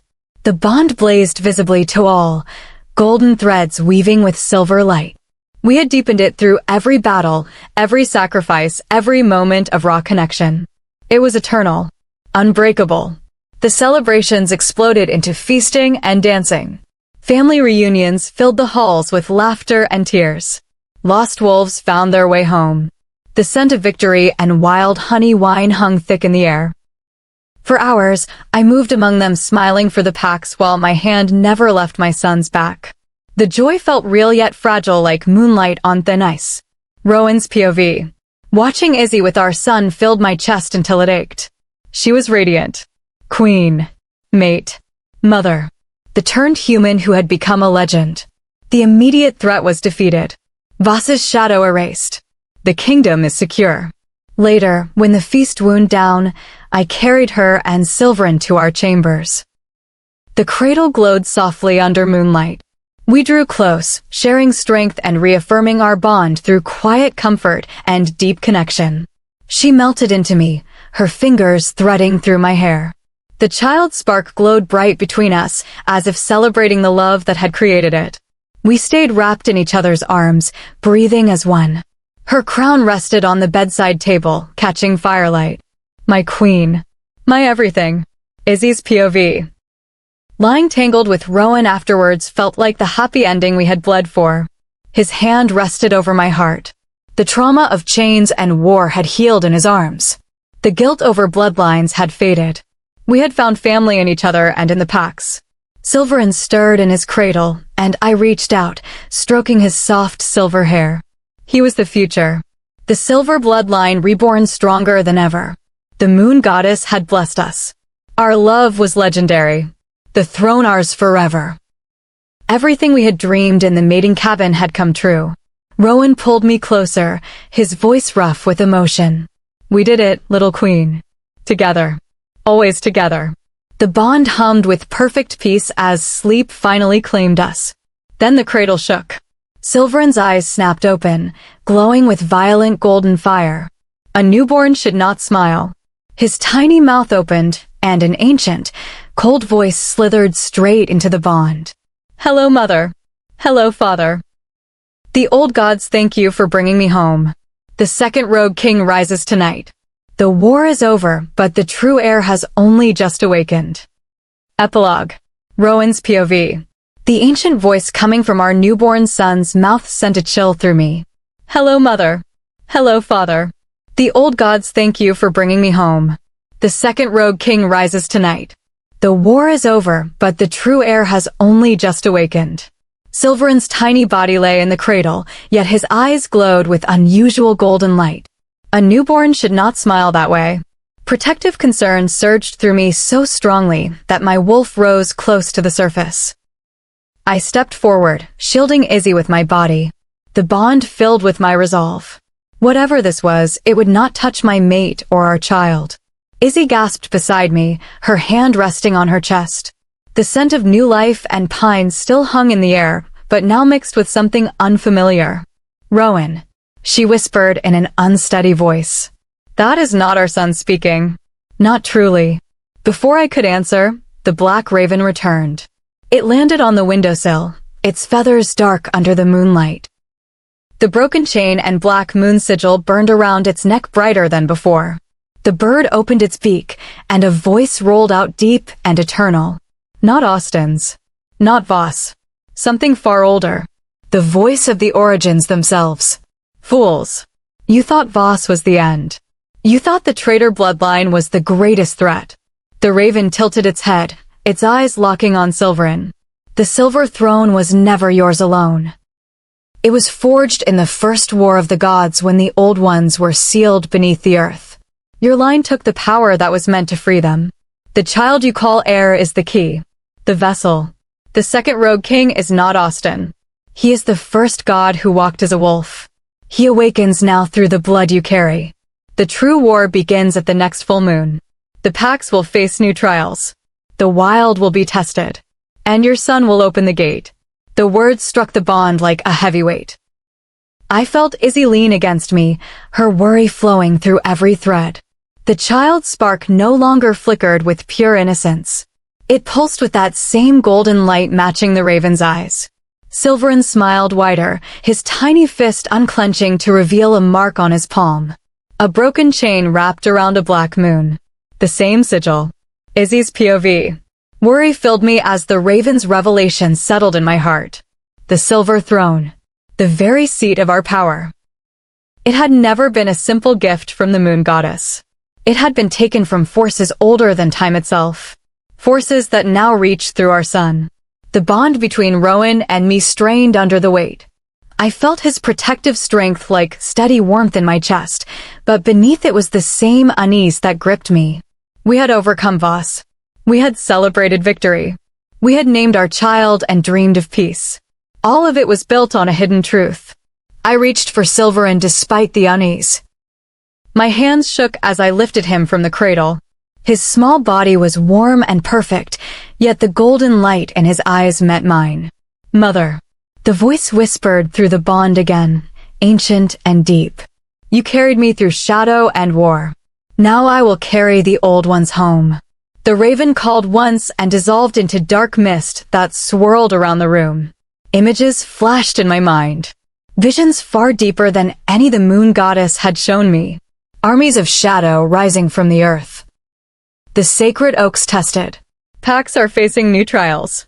And at the center, our sun grew tall with the mark of the first rogue king. The bond trembled with the truth. Voss had only been a shadow. The real challenge had waited beneath the throne since the beginning. Rowan's POV. I pulled Izzy and our son against my chest, pouring every ounce of silver blood power into the bond to shield them. The mist from the raven coiled around us, testing my strength. Concern and love warred inside me. This child was ours. We had fought for him, loved him into existence. No ancient force, no hidden king would take him.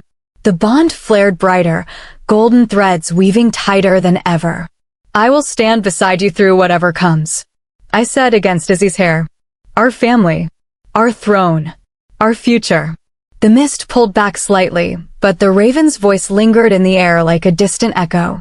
The origins stir the little king. Your victory was only the beginning. The true heir stirs in the cradle you built. When the full moon rises, the silver throne will face its greatest test, and the old forces will return. Izzy held Silverin closer, tears in her eyes. The child's spark surged in response to the voice. His small hand pressed against her heart, and for one moment, the bond showed me the path ahead. Trials rising. The wild tested. Our packs are standing together. The palace bells began to toll in warning. Distant howls rose from the horizon. Not victory cries. Something deeper. Something eternal. Izzy's POV. The unease in my bones turned to quiet strength. We had come too far to turn back now. Rowan and I locked eyes through the bond. Our love had survived every shadow and trial. It would face this too.